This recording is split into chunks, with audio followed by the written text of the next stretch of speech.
ಶ್ರೀ ಗುರುಭ್ಯೋ ನಮಃ. ಹರಿ ಓಂ. ಸೃಷ್ಟಿಸ್ಥಿತ್ಯಪ್ಯಯೇಹ ನಿಯತಿ ದೃಶಿತಮೋ ಬಂಧಮೋಕ್ಷಾಶ್ಚ ಯಸ್ಮಾತ್ ಅಸ್ಯ ಶ್ರೀ ಬ್ರಹ್ಮರುದ್ರ ಪ್ರಭೃತಿ ಸುರನರದ್ವೀಷ ಶತ್ರುತ್ಮಕಸ್ಯ ವಿಷ್ಣೋರ್ವ್ಯಸ್ತಾಃ ಸಮಸ್ತಾಃ ಸಕಲಗುಣನಿಧಿಃ ಸರ್ವದೋಷವ್ಯಪೇತಃ ಪೂರ್ಣಾನಂದೋऽಪ್ಯಯೋ ಯೋ ಗುರುರಪಿ ಪರಮಃ ಚಿಂತಯೇತಂ ಮಹಾಂತಂ. ಓಂ ಜನ್ಮಾದ್ಯಸ್ಯ ಯತೋನ್ವಯಾದಿತರತಶ್ಚ ಅರ್ಥೇಷ್ವಭಿಘ್ನಸ್ವರಾಟ್ ತೇನೇ ಬ್ರಹ್ಮಹೃದಯಾದಿಕವಯೇ ಮುಕ್ಷ್ಯಂತಿ ಯಂ ಸೂರಯಃ ತೇಜೋವಾರಿ ಮೃದಂ ಯಥಾ ವಿನಿಮಯೋ ಯತ್ರ ತ್ರಿಸರ್ಗೋ ಮೃಷಾ ಧಾಮ್ನಾ ಸ್ವೇನ ಸದಾ ನಿರಸ್ತಕುಹಕಂ ಸತ್ಯಂ ಪರಂ ಧೀಮಹಿ. ಆಪಾದಮೌಲಿಪರ್ಯಂತಂ ಗುರುಣಾಂ ಆಕೃತಿಂ ಸ್ಮರೇತ್ ತೇನ ವಿಘ್ನಾಃ ಪ್ರಣಶ್ಯಂತಿ ಸಿದ್ಧ್ಯಂತಿ ಚ ಮನೋರಥಾಃ. ಸ್ವಸ್ತ್ಯಸ್ತು ಸತಾಂ ಅಶೇಷ ಸನ್ಮಂಗಲಾನಿ ಭವಂತು. ಮೈತ್ರೇಯೋ ವಾಚ ಮನೋಸ್ತು ಶತರೂಪಾಯಾಂ ತಿಸ್ರಃ ಕನ್ಯಾಶ್ಚ ಜಗ್ನಿರೆ ಆಕೂತಿಃ ದೇವಹೂತಿಶ್ಚ ಪ್ರಸೂತಿರಿತಿ ವಿಶ್ರುತ. ಚತುರ್ಥ ಸ್ಕಂದದ ಆರಂಭದಲ್ಲಿ ಮೈತ್ರೇಯ ಮಹರ್ಷಿಗಳು ಹರಿಭಕ್ತನಾದ ವಿದುರನಿಗೆ ಸ್ವಯಂಭುವಿನ ಸಂತತಿಯ ಹೆಣ್ಣು ಮಕ್ಕಳ ವಂಶಾವಳಿ ಆ ಎಲ್ಲ ಚರಿತ್ರೆಯನ್ನು ಹೇಳ್ತಾ ಬರ್ತಿದ್ದಾರೆ. ಸ್ವಯಂಭು ಮನುವಿಗೆ ಶತರೂಪಾದೇವಿಯಲ್ಲಿ 3 ಜನ ಹೆಣ್ಣು ಮಕ್ಕಳು, ದೇವಹೂತಿ, ಪ್ರಸೂತಿ, ಆಕೂತಿ ಅಂತ. ಅದರಲ್ಲಿ ದೇವಹೂತಿ ಮತ್ತು ಆಕೆಯ ಪತಿ ಕರ್ದಮರು, ಅವರ ತಪಸ್ಸು, ಅವರ ದಾಂಪತ್ಯ, ಹರಿಭಕ್ತರ ದಾಂಪತ್ಯದ ಫಲವಾಗಿ ಸ್ವಯಂ ಹರಿಯೇ ಅವರ ಮನೆಯಲ್ಲಿ ಕಪಿಲ ವಾಸುದೇವಕನಾಗಿ ಅವತಾರ ಮಾಡಿ ತಾಯಿಯ ನೆಪ ಮಾಡಿಕೊಂಡು ಜಗತ್ತಿನ ಎಲ್ಲ ಸಜ್ಜನರಿಗೆ ಭಗವಂತನನ್ನು ಹೊಂದುವ ಉಪಾಯ, ಅದು ಯೋಗ, ಅದನ್ನು ಸಾಂಖ್ಯ ಯೋಗ ಅಂತ ಕರೀತಾ ಇದ್ದಾರೆ. ಇಂತಹ ಅದ್ಭುತವಾದ ಉಪದೇಶ ಮಾಡಿರ್ತಕ್ಕಂಥದ್ದು ಕರ್ದಮ ಪ್ರಜಾಪತಿ ಮತ್ತು ದೇವಹೂತಿಯ ದಾಂಪತ್ಯದ ಫಲವಾಗಿ ಹುಟ್ಟಿದ 9 ಜನ ಹೆಣ್ಣು ಮಕ್ಕಳು. ಆ ಎಲ್ಲ ಹೆಣ್ಣು ಮಕ್ಕಳ ಕಡೆಯ ಸೋದರನಾಗಿ ಭಗವಂತನ ಅವತಾರ, ಅವನು ಮಾಡಿದ ಉಪದೇಶ, ಇದೆಲ್ಲ ತೃತೀಯ ಸ್ಕಂದದಲ್ಲಿ ಬಂದರೆ, ಸ್ವಯಂಭೂ ಮನುವಿನ ಮತ್ತೊಬ್ಬ ಮಗಳು ಆಕೂತಿ ದೇವಿ. ಆಕೂತಿ ದೇವಿಯನ್ನು ರುಚಿ ಪ್ರಜಾಪತಿಗೆ ಕೊಟ್ಟು ವಿವಾಹ ಮಾಡಿದ್ದಾರೆ. ರುಚಿ ಪ್ರಜಾಪತಿ ಈ ಕನ್ಯೆಯನ್ನು ಮದುವೆ ಆಗುವಾಗ ಸ್ವಯಂಭುವ ಮನು ಒಂದು ಕರಾರು ಮಾಡಿದ್ದ. ಏನಂದರೆ, ನನ್ನ ಮಗಳನ್ನು ನಿನಗೆ ಕನ್ಯಾದಾನ ಮಾಡ್ತೇನೆ,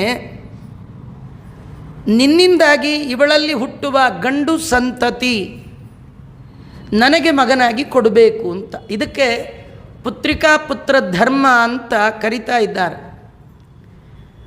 ಯಾರಿಗೆ ಗಂಡು ಸಂತತಿ ಇಲ್ಲ, ಕೇವಲ ಹೆಣ್ಣು ಮಕ್ಕಳು ಮಾತ್ರ ಇರ್ತಾರೆ, ಅವರು ತಮ್ಮ ಗೋತ್ರ ವೃದ್ಧಿಗಾಗಿ, ವಂಶಾಭಿವೃದ್ಧಿಗಾಗಿ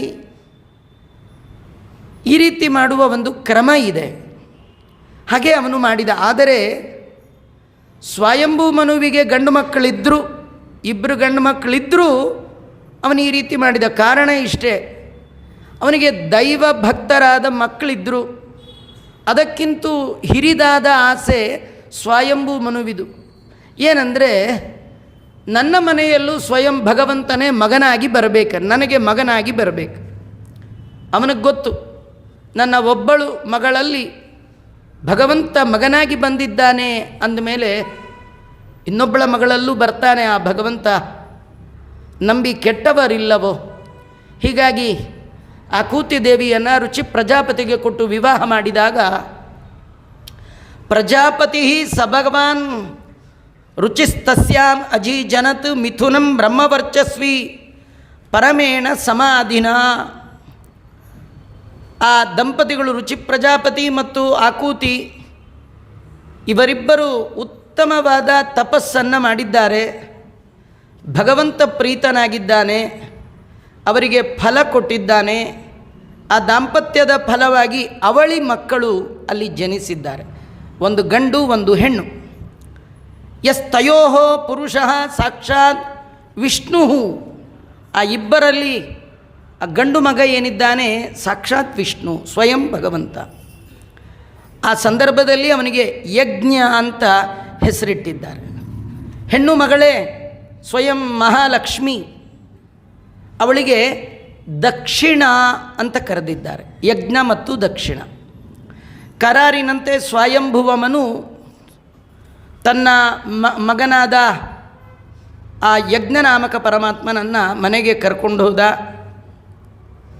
ಮುಂದೆ ಅವರಿಬ್ಬರು ದೊಡ್ಡವರಾದ ಮೇಲೆ ಆ ಇಬ್ಬರು ಸತಿ ಪತಿಗಳಾಗಿದ್ದಾರೆ. ಹೊಸದಾಗಿ ಏನು ಆಗಬೇಕಾದ್ದಿಲ್ಲ. ಲಕ್ಷ್ಮೀನಾರಾಯಣ ಅಂದರೆ ಅನಾದಿ ದಂಪತಿಗಳು. ಅವರಿಬ್ಬರ ದಾಂಪತ್ಯದ ಫಲವಾಗಿ 12 ಜನ ಮಕ್ಕಳು ಅಲ್ಲಾಗಿದ್ದಾರೆ. ಆ ನಂತರದಲ್ಲಿ 2ನೇ ಮಗಳ ಈ ಕಥೆಯನ್ನು ಭಾಗವತದಲ್ಲಿ ವರ್ಣನೆ ಮಾಡಿ, ಇನ್ನು 3ನೇ ಮಗಳು ಪ್ರಸೂತಿ ದೇವಿ ಅಂತ ಸ್ವಯಂಭೂ ಮನುವಿನ 3ನೇ ಮಗಳು. ಆ ಪ್ರಸೂತಿ ದೇವಿಯನ್ನು ತಂದೆಯಾದ ಸ್ವಯಂಭುವ ಮನು ಸಾರ್ವಭೌಮ, ಆ ಪ್ರಸೂತಿ ದೇವಿಯನ್ನು ತಂದೆಯಾದ ಸ್ವಯಂಭುವ ಮನು ಸಾರ್ವಭೌಮ ಬ್ರಹ್ಮದೇವರ ಅಂಗುಷ್ಟದಿಂದ ಹುಟ್ಟಿ ಬಂದ ದಕ್ಷ ಪ್ರಜಾಪತಿಗೆ ಕೊಟ್ಟು ಮದುವೆ ಮಾಡಿದ್ದಾನೆ.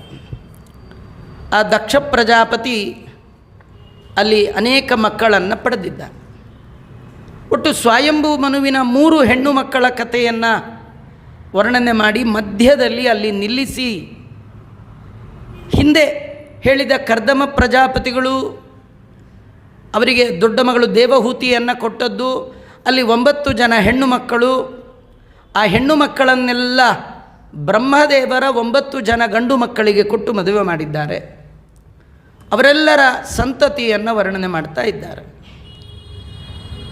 ಅತ್ರಿ ಋಷಿಗಳಿಗೆ ಕರ್ದಮರು ತಮ್ಮ ಮಗಳು ಅನಸೂಯಾ ದೇವಿಯನ್ನು ಕೊಟ್ಟು ಮದುವೆ ಮಾಡಿದ್ದಾರೆ. ಈ ಸ್ಕಂದದಲ್ಲಿ ಅನೇಕ ಭಗವದ್ ಅವತಾರಗಳ ಕಥೆ ಬರುತ್ತೆ. ಅನಸೂಯೆಯನ್ನು ಅತ್ರಿ ಋಷಿಗಳು ಪಡೆದಿದ್ದಾರೆ. ಆ ಅತ್ರಿ ಋಷಿಗಳು ಅಂದರೆ ಅವರ ಹೆಸರೇ ಹೇಳುತ್ತೆ. ಅವರಿಗೆ ಅತ್ರಿ 3 ಇರಲಿಲ್ಲಂತೆ. 3 ಚೆನ್ನಾಗಿ ಬಿಟ್ಟಿದ್ರಂತೆ. ಭಾರೀ ದೊಡ್ಡವರು, ಮಹಾಜ್ಞಾನಿಗಳು. ನಮ್ಮಲ್ಲೂ ಕೆಲವರು ಹೇಳ್ತಾರೆ 3 ಬಿಟ್ಟರೆ ಊರಿಗೆ ದೊಡ್ಡವರು ಅಂತ. ಆ ಥರ 3 ಬಿಟ್ಟವರು ಅಲ್ಲ ರೀ.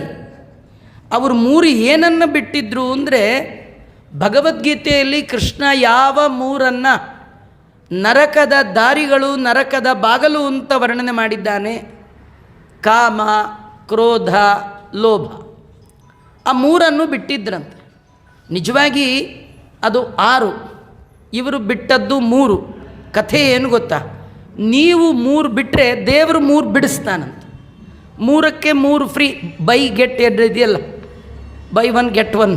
ಹಾಗೆ 1 ಬೈ ಮಾಡಿದ್ರೆ 1 ಸಿಕ್ಬಿಡುತ್ತೆ. ಹಾಗೆ ಕಾಮ, ಕ್ರೋಧ, ಲೋಭ. ಕ್ರೋಧ ಇರಲಿಲ್ಲ, ಲೋಭ ಇರಲಿಲ್ಲ. ಅಂತಹ ಅತ್ರಿ ಋಷಿಗಳು ಅಸೂಯೆ ಇಲ್ಲದ ಸತಿಯನ್ನು, ಹೆಣ್ಣನ್ನು ಪಾಣಿಗ್ರಹಣ ಮಾಡಿದ್ದಾರೆ.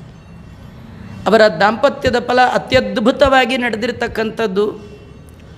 ಅವರ ತಪಸ್ಸಿಗೆ ಮೆಚ್ಚಿ ಸ್ವಯಂ ಭಗವಂತ ಅವರ ಕಣ್ಮುಂದೆ ನಿಂತುಬಿಟ್ಟಿದ್ದಾನೆ.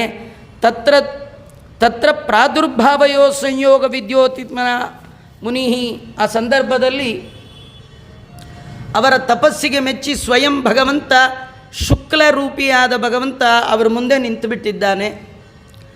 ದಂಡವತ್ ಪ್ರಣಮ್ಯ, ಆ ದಂಪತಿಗಳು ನಮಸ್ಕಾರ ಮಾಡಿದ್ದ ಋಷಿಗಳು ದಂಡ ಪ್ರಣಾಮ ಮಾಡಿದ್ದಾರೆ, ಸಾಷ್ಟಾಂಗ ನಮಸ್ಕಾರ ಮಾಡಿದ್ದಾರೆ. ಅವರನ್ನೇ ನೋಡ್ತಾ ಇದ್ದಾರೆ, ಸ್ತೋತ್ರ ಮಾಡ್ತಾ ಇದ್ದಾರೆ. ಅಲ್ಲಿ ಯಾವ ಭಗವಂತನ ರೂಪ ಅವರ ಕಣ್ಣಿಗೆ ಕಂಡಿದೆ ಅಂದರೆ 3 ರೂಪಗಳನ್ನು ಕಣ್ಣಲ್ಲಿ ಕಾಣ್ತಾ ಇದ್ದಾರೆ.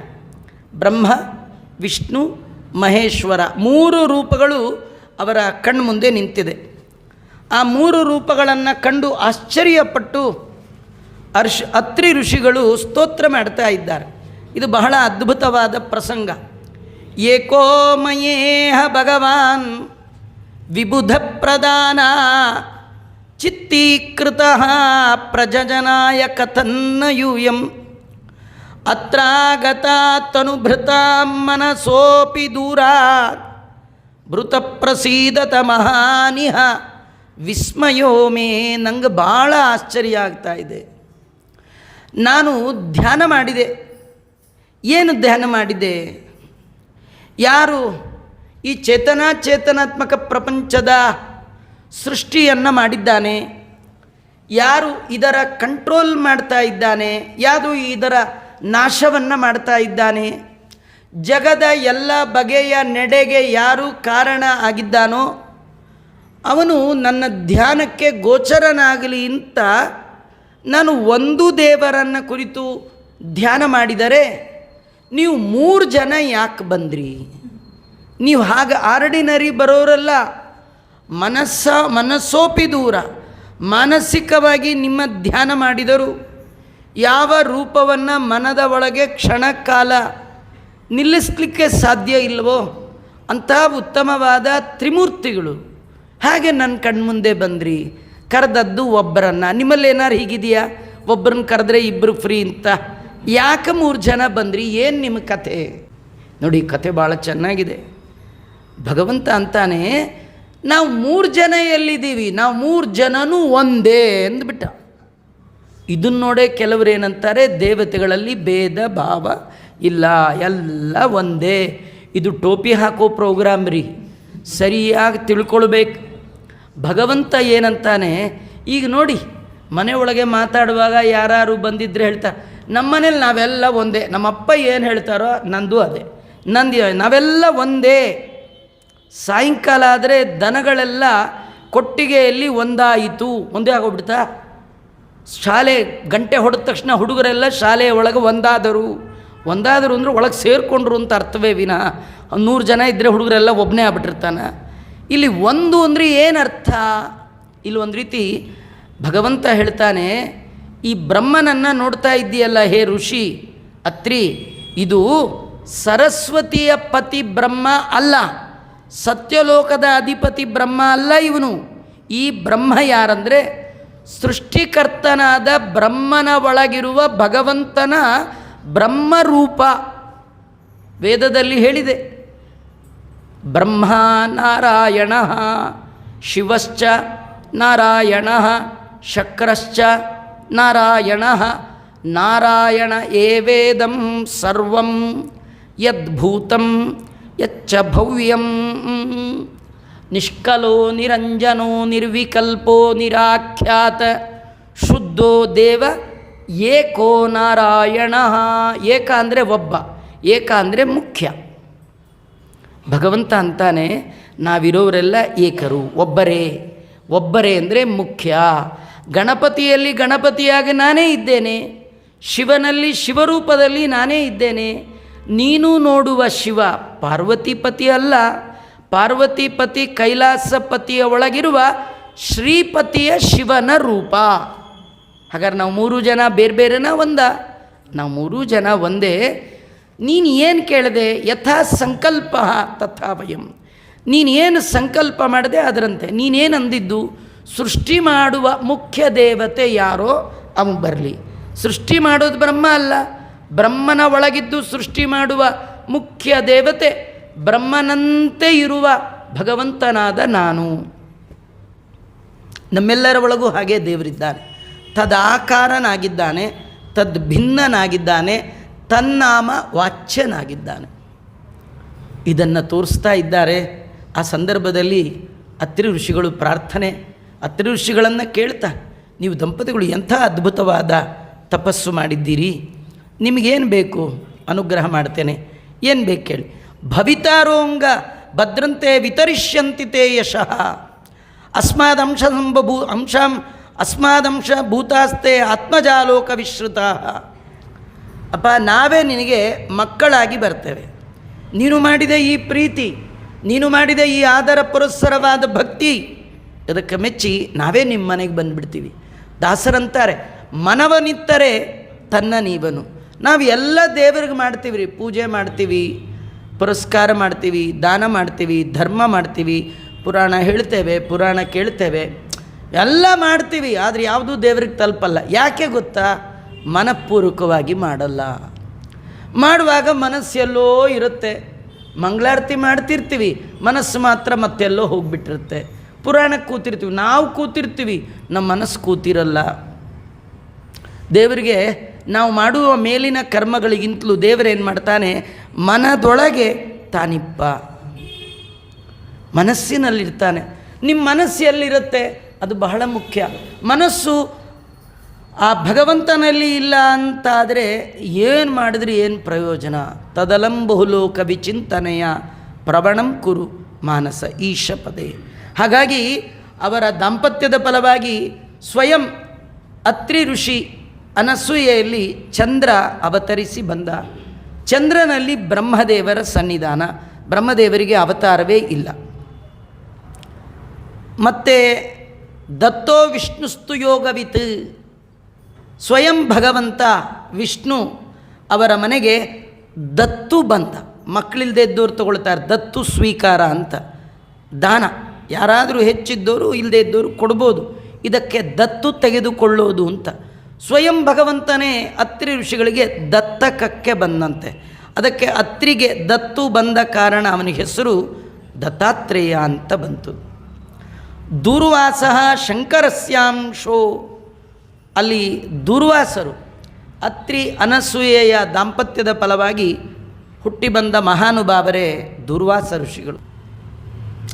ಅವರಲ್ಲಿ ಸ್ವಯಂ ರುದ್ರದೇವರ ಸನ್ನಿಧಾನ. ಇದು ಕರ್ದಮರ ಒಬ್ಬ ಮಗಳು ಅವರ ಸಂತತಿಯ ಕಥೆ. ಮತ್ತೊಬ್ಬ ಮಗಳು ಶ್ರದ್ಧಾದೇವಿ ಆಂಗಿರಸರಿಗೆ ಕೊಟ್ಟು ಮದುವೆ ಮಾಡಿದ್ದಾರೆ. ಹವಿರ್ಬುಕ್ ಅಂತ ಇನ್ನೊಬ್ಬಳು ಮಕ್ಕಳು, ಅವರಿಗೆ ಪುಲಸ್ತ್ಯರು ಬ್ರಹ್ಮದೇವರ ಮಕ್ಕಳು, ಅವರಿಗೆ ಕೊಟ್ಟು ಮದುವೆ ಮಾಡಿದ್ದಾರೆ. ಆ ಪುಲಸ್ತ್ಯರಲ್ಲೇ ಇನ್ನೊಬ್ಬ ಹೆಂಡತಿ, ಅವಳಲ್ಲಿ ಮುಂದೆ ವಿಶ್ರವಸ್ ಹುಟ್ಟಿದ್ದಾನೆ. ವಿಶ್ರವಸ್ಸು ಇಬ್ಬರನ್ನು ಮದುವೆ ಆದ. ಆ ವಿಶ್ರವಸ್ ಎರಡನೇ ಹೆಂಡತಿ ಮಕ್ಕಳೇ ರಾವಣ, ಕುಂಭಕರ್ಣ, ವಿಭೀಷಣ. ಕುಬೇರಾಯ ವೈಶ್ರವಣಾಯ, ವೈಶ್ರವಣ ಅಂದರೆ ಕುಬೇರ, ಅಂದರೆ ಅವನು ಕೂಡ ವಿಶ್ರವಸ್ಸಿನ ಮಗ. ವಿಶ್ರವಸ್ ಮೊದಲು ಮದುವೆ ಆದದ್ದು ಭರದ್ವಾಜರ ಮಗಳು ಸುಗಾತ್ರಿ ಅಂತ. ಅವಳಲ್ಲಿ ಉತ್ತರ ದಿಕ್ಕಿಗೆ ದೇವತೆಯಾಗಿ ಬರುವಂಥ ಕುಬೇರನೇ ಮಗನಾಗಿ ಹುಟ್ಟಿದ್ದಾನೆ, ಮಹಾಸಾತ್ವಿಕ. ಎರಡನೇ ಹೆಂಡತಿಯೇ ಕೈಕಸ. ಅಲ್ಲಿ ಹುಟ್ಟಿದವರೇ 4 ಮಕ್ಕಳು, ರಾವಣ, ಕುಂಭಕರ್ಣ, ವಿಭೀಷಣ ಮತ್ತು ಶೂರ್ಪನಖ ಅಂತ. ಹೀಗಾಗಿ ಇದು ಪುಲಸ್ತ್ಯ ಮುನಿಯ ವಂಶಾವಳಿ. ಅಲ್ಲಿ ಹವಿರ್ಬುಕ್ ಅನ್ನುವ ಕಪಿಲನ ಅಕ್ಕ, ಅವಳು ಪುಲಸ್ತ್ಯರನ್ನು ಮದುವೆ ಆಗಿದ್ದಾಳೆ. ಗತಿದೇವಿ ಅಂತ ಒಬ್ಬ ಹೆಣ್ಣುಮಗಳು ಪುಲಹರಿಗೆ ಕೊಟ್ಟು ಮದುವೆ ಮಾಡಿದ್ದಾರೆ. ಊರ್ಜಾದೇವಿಯನ್ನು ವಸಿಷ್ಠರಿಗೆ ಕೊಟ್ಟಿದ್ದಾರೆ. ಖ್ಯಾತಿ ಅಂತ ಒಬ್ಬ ಮಗಳಿದ್ಲು, ಬ್ರಹ್ಮದೇವರ ಮಕ್ಕಳಾದ ಭೃಗು ಋಷಿಗಳಿಗೆ ಕೊಟ್ಟು ಮದುವೆ ಮಾಡಿದ್ದಾರೆ. ಅಲ್ಲಿ ಹುಟ್ಟಿದವಳೇ ಜಗನ್ಮಾತೆಯಾದ ಶ್ರೀದೇವಿ. ಆ ಶ್ರೀದೇವಿಯನ್ನು ಸ್ವಯಂ ನಾರಾಯಣ ತಾನು ಮದುವೆ ಆಗಿರ್ತಕ್ಕಂಥದ್ದು. ಹೀಗೆ 9 ಜನ ಮಕ್ಕಳನ್ನು ಕೂಡ, ಹೆಣ್ಣು ಮಕ್ಕಳನ್ನು ಕರ್ದಮರು ಬ್ರಹ್ಮದೇವರ 9 ಮಕ್ಕಳಿಗೆ ಕೊಟ್ಟಿದ್ದಾರೆ. ಇನ್ನು 3ನೇ ಹೆಣ್ಣು ಮಗಳ ಕಥೆಯನ್ನು ಅರ್ಧದಲ್ಲಿ ನಿಲ್ಲಿಸಿದ್ರು. ದೇವಹೂತಿ, ಆಕೂತಿ, ಪ್ರಸೂತಿ ಅಂತ. ಅದರಲ್ಲಿ ಪ್ರಸೂತಿಯನ್ನು ದಕ್ಷನಿಗೆ ಕೊಟ್ಟಾಗ ದಕ್ಷ ಪ್ರಸೂತಿ ದೇವಿಯಲ್ಲಿ 16 ಜನ ಹೆಣ್ಣು ಮಕ್ಕಳನ್ನು ತಾನು ಪಡೆದಿದ್ದಾನೆ. ಅದರಲ್ಲಿ 13 ಮಂದಿಯನ್ನು ಯಮಧರ್ಮನಿಗೆ ಕೊಟ್ಟು ಮದುವೆ ಮಾಡಿದ. ಒಬ್ಬಳನ್ನು ಪಿತೃಗಳಿಗೆ, ಮತ್ತೊಬ್ಬಳನ್ನು ಭವಾಯೈಕಾಂ ಭವಚ್ಚಿದೆ ಸಂಸಾರವನ್ನೇ ನಾಶ ಮಾಡುವ ರುದ್ರದೇವರಿಗೆ ಕೊಟ್ಟು ಮದುವೆ ಮಾಡಿದ್ದಾನೆ ದಕ್ಷ ಪ್ರಜಾಪತಿ. ಅದರಲ್ಲಿ ಧರ್ಮನ ಒಬ್ಬ ಹೆಂಡತಿಯ ಹೆಸರು ಮೂರ್ತಿ ದೇವಿ ಅಂತ. ಆ ಮೂರ್ತಿ ದೇವಿಯಲ್ಲೇ ನರನಾರಾಯಣ ಭಗವಂತನ ರೂಪ ಅಲ್ಲಿ ಅವತಾರ ಆಗಿ ಬಂದಿರತಕ್ಕಂಥದ್ದು. ನೋಡಿ ಕತೆ ಎಷ್ಟು ಚೆನ್ನಾಗಿದೆ ಅಂದರೆ, ಈ 3 ಜನ ಹೆಣ್ಣು ಮಕ್ಕಳಿಗೆ ತಂದೆ ಸ್ವಯಂಭುವ ಮನು. ಆ ಮನೆಯ ಹಿರಿಯ ಮಾಡಿದ್ದ ತಪಸ್ಸಿನ ಪ್ರಭಾವದಿಂದ ಮಕ್ಕಳು ಮೊಮ್ಮಕ್ಕಳೆಲ್ಲ ಒಳ್ಳೆಯವರಾಗಿ ಹುಟ್ಟಿದ್ದಾರೆ. ನಾವು ಮಕ್ಕಳಿಗೆ ಆಸ್ತಿ ಇಟ್ಟರೆ ಸಾಲದು, ಸ್ವಲ್ಪ ಪುಣ್ಯನೂ ಇಡಬೇಕು. ಧನ ಇಟ್ಟರೆ ಸಾಲದು, ಸ್ವಲ್ಪ ಸಾಧನನೂ ಇಡಬೇಕು. ನಮಗೆ ಕಾಯೋದು ಬರೀ ಧನ ಅಲ್ಲ, ಯಾಕೆಂದರೆ ಅದು ನಿಲ್ಲಲ್ಲ. ನಾವು ಮಾಡಿದ ಸತ್ಕರ್ಮ ನಿಲ್ಲತ್ತೆ. ತುಂಬ ಜನ ಮಾತಾಡುವಾಗ ಅಂತಾರೆ, ಇವತ್ತು ನಾವು ಊಟ ಮಾಡ್ತಾ ಇದ್ದೀವಿ ಅಂದರೆ ನಮ್ಮ ಹಿರಿಯರು ಮಾಡಿದ ಪುಣ್ಯ, ಇವತ್ತು ಕ್ಷೇಮವಾಗಿದ್ದೀವಿ ಅಂದರೆ ನಾವು ಹಚ್ಚಿದ ದೀಪ ಅಲ್ಲ, ನಮ್ಮ ತಂದೆ ತಾಯಿ ದೇವರ ಮುಂದೆ ಹಚ್ಚಿದ ದೀಪ. ಹಾಗಾಗಿ ಕರ್ದಮರು ಮಾಡಿದ ತಪಸ್ಸು ಎಲ್ಲಿಯ ತನಕ ಹರಿದು ಬರ್ತಾ ಇದೆ, ಸ್ವಯಂಭೂ ಮಾಡಿದ ತಪಸ್ಸು ಎಲ್ಲಿವರೆಗೂ ಹರಿದು ಬರ್ತಾ ಇದೆ. 3 ಜನ ಹೆಣ್ಣು ಮಕ್ಕಳಲ್ಲಿಯೂ ಭಗವಂತನ ಅವತಾರ ಆಗಿದೆ. ಹಾಗಾಗಿ ಕರ್ದಮರಿಗೆ ಸ್ವಯಂಭೂ ಮನುವಿನ ಎಲ್ಲ ಮಗಳ ಮಕ್ಕಳು ಸ್ವಯಂ ಭಗವಂತನ ಅವತಾರ. ಮೊದಲ ಮಗಳಲ್ಲಿ ಕಪಿಲ ನಾಮಕ, ಮತ್ತೊಬ್ಬಳಲ್ಲಿ ಯಜ್ಞ, ಇನ್ನೊಬ್ಬಳಲ್ಲಿ ನರನಾರಾಯಣ. ಮನೆಯಲ್ಲಿ ದೇಶಭಕ್ತರು, ದೈವಭಕ್ತರು, ಭಗವತ್ ಸನ್ನಿಧಾನ ಪಾತ್ರರಾದ ಸಜ್ಜನರು ಮನೆಯಲ್ಲಿ ಮಕ್ಕಳಾಗಿ ಬರಬೇಕಂದ್ರೆ ಅದರ ಹಿನ್ನೆಲೆಯಲ್ಲಿ ಎಂಥ ತಪಸ್ಸಿರಬೇಕು ಅದನ್ನು ತೋರಿಸ್ತಾ ಇದ್ದಾರೆ. ಅದರಲ್ಲಿ 16 ಜನ ಹೆಣ್ಣು ಮಕ್ಕಳಲ್ಲಿ 15 ಜನ ಹೆಣ್ಣು ಮಕ್ಕಳು ತಮ್ಮ ತಮ್ಮ ಪತಿಯಿಂದ ಕೂಡಿಕೊಂಡು ಉತ್ತಮವಾದ ಸಂತತಿಯನ್ನು ಪಡೆದಿದ್ದಾರೆ. ಆದರೆ ಯಾವ ಸತೀದೇವಿ ಮಾತ್ರ ಉತ್ತಮನಾದ ಮಗನನ್ನು ಆ ಪತಿಯಿಂದ ಪಡೀಲಿಕ್ಕಾಗಲಿಲ್ಲ. ಕಾರಣ ಭವಸ್ಯ ಪತ್ನೀತು ಸತಿ ಭವಂ ದೇವ ಮನೂರಥ ಆತ್ಮನಃ ಸದೃಶಂ ಪುತ್ರಂ ನಲೇಬೆ ಗುಣಶೀಲತಃ. ಸತೀದೇವಿ ಮಾತ್ರ ರುದ್ರದೇವರಿಂದ ಉತ್ತಮನಾದ ಮಗನನ್ನು ಪಡೀಲಿಕ್ಕಾಗಲಿಲ್ಲ. ಯಾಕಂದರೆ ಅವಳು ದೊಡ್ಡವಳಾಗುವ ಮೊದಲೇ, ಅವಳಿನ್ನೂ ಸಣ್ಣ ತಾರುಣ್ಯದಲ್ಲಿರುವಾಗಲೇ ತನ್ನ ದೇಹವನ್ನು ಯೋಗ ಬಲದಿಂದ ಅಗ್ನಿಯಲ್ಲಿಟ್ಟು ದೇಹ ತ್ಯಾಗ ಮಾಡಿಬಿಟ್ಟಿದ್ದಾಳೆ. ಕಾರಣ ಗಂಡನಾದ ಶಿವನಲ್ಲಿ ತಂದೆಯಾದ ದಕ್ಷ ಮಾಡಿದ ದ್ವೇಷ ಇದಕ್ಕೆ ಕಾರಣ. ಈ ಕಥೆ ಮೈತ್ರೇಯರು ವಿದುರನಿಗೆ ಹೇಳ್ತಾ ಇರುವಾಗ ಮೈತ್ರೇಯನಿಗೆ ರೋಮಾಂಚನ ಆಯಿತು. ಅವ ಪ್ರಶ್ನೆ ಮಾಡ್ತಾ ಇದ್ದಾನೆ, ಆಚಾರ್ಯ ಇದು ಬಹಳ ಆಶ್ಚರ್ಯದ ಕಥೆ. ಯಾಕಂದರೆ ಭವೇಶೀಲವತಾಂ ಶ್ರೇಷ್ಠೆ, ಸ್ವಾಭಾವಿಕವಾಗಿ ದಕ್ಷ ಉತ್ತಮನಾದ ದೇವತೆ, ಬ್ರಹ್ಮದೇವರ ಮಗ. ಇನ್ನೊಂದು ಪಾರ್ಟಿ ಶಿವ, ಅವಿಯಷ್ಟು ಒಳ್ಳೆಯವ, ಆತ್ಮಾರಾಮ, ನಿರ್ವೈರ, ಶಾಂತ ವಿಗ್ರಹ, ಸದಾ ರಾಮಧ್ಯಾನಿ, ಸದಾ ಕಣ್ಣು ಮುಚ್ಚಿ ಸದಾ ಶಿವಂಗೆ ಅದೇ ಧ್ಯಾನ ಅಂತಾರೆ ನೋಡಿ. ಯಾವಾಗಲೂ ಕಣ್ಣು ಮುಚ್ಚಿ ಧ್ಯಾನ ಮಾಡುವ ಪರಮ ವೈರಾಗ್ಯಶಾಲಿಗಳು. ಇಂಥ ಅಳಿಯ, ಸ್ವಾಭಾವಿಕನಾಗಿ ಉತ್ತಮನಾದ ಮಾವ, ಇಂಥ ಒಳ್ಳೆಯವರಲ್ಲಿ ಜಗಳ ಹೇಗೆ ಬಂತು ಅಂದರೆ, ಒಳ್ಳೆಯವರು ಕೂಡ ಗ್ರಾಚಾರ ಕೆಟ್ಟರೆ ಒಮ್ಮೊಮ್ಮೆ ಹೀಗೆ ಜಗಳದಲ್ಲಿ ಸಿಕ್ಕಾಕೊಂಡು ಬಿಡ್ತಾರೆ. ಭಗವಂತನ ಇಚ್ಛೆರಿ.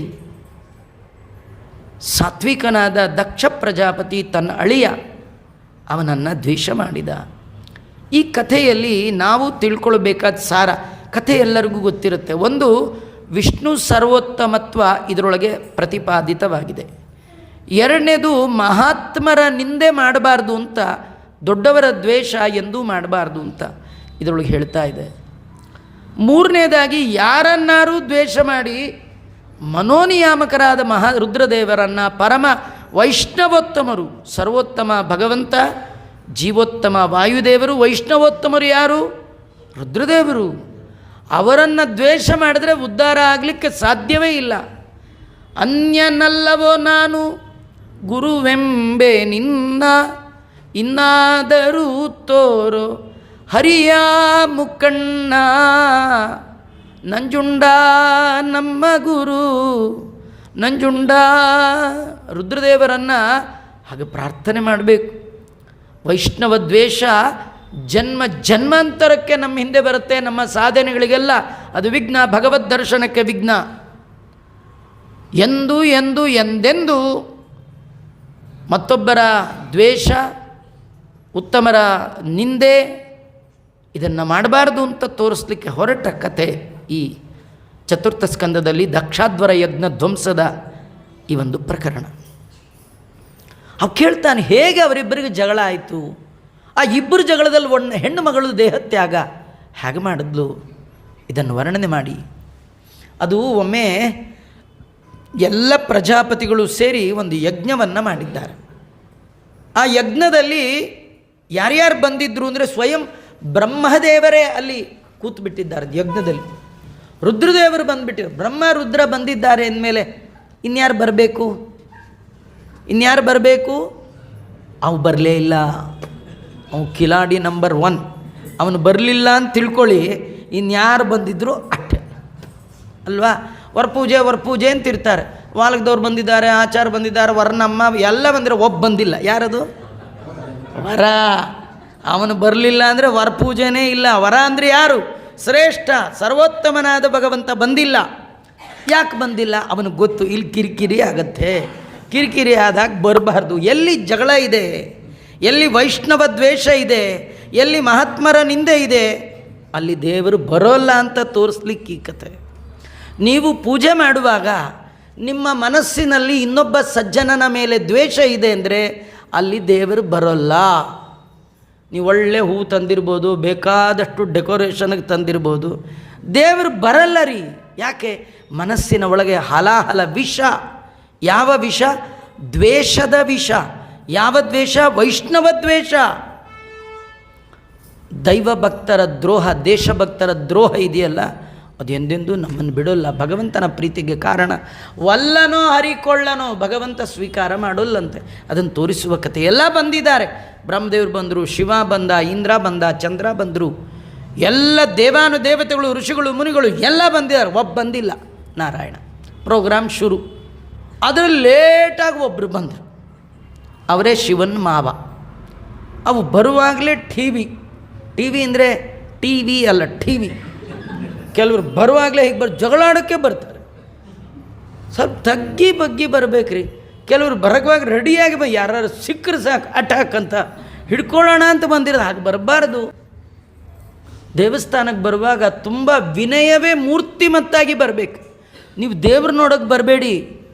ದೇವರ ಭಕ್ತರ ಜೊತೆ ಎಲ್ಲಿಯಾದರೂ ನಿಮ್ಮಿಂದ ಮಿಸ್ಬಿಹೇವ್ ಆಗುತ್ತಾ, ಎಚ್ಚರವಾಗಿರಲಿ. ತಗ್ಗಿ ಬಗ್ಗಿ ನಡಿಬೇಕು. ಯಾರ ಜೊತೆ ಜಗಳ ಮಾಡಲಿಕ್ಕಿಲ್ಲ, ದ್ವೇಷ ಮಾಡಲಿಕ್ಕಿಲ್ಲ. ನೀವು ದ್ವೇಷ ಮಾಡಿದ್ರೆ ದೇವಸ್ಥಾನದಲ್ಲೂ ದೇವರು ಇರೋಲ್ಲ.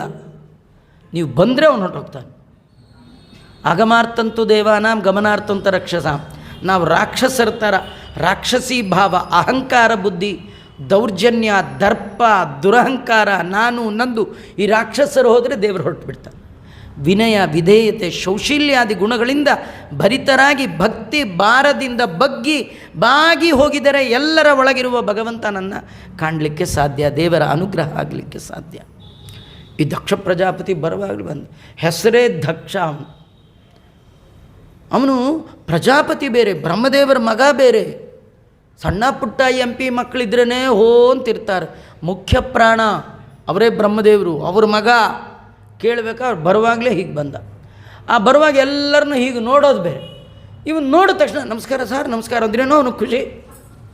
ಇವನು ನೋಡಿದ ತಕ್ಷಣ ಎಲ್ಲರೂ ಹಿಂಗೆ ಅನ್ನೋಂಗಿಲ್ಲ. ಯಾರಿಗೂ ಹೀಗೆ ಅನ್ಬಾರ್ದು. ಛಿಂದ್ಯಾಂ ಸ್ವಬಾಹುಮಪಿ. ಈ ಕೈಯನ್ನು ಒಂದು ಎತ್ತಿದ್ರೆ ಕತ್ತರಿಸ್ತೀನಿ ಅಂತಾನೆ ಭಗವಂತ.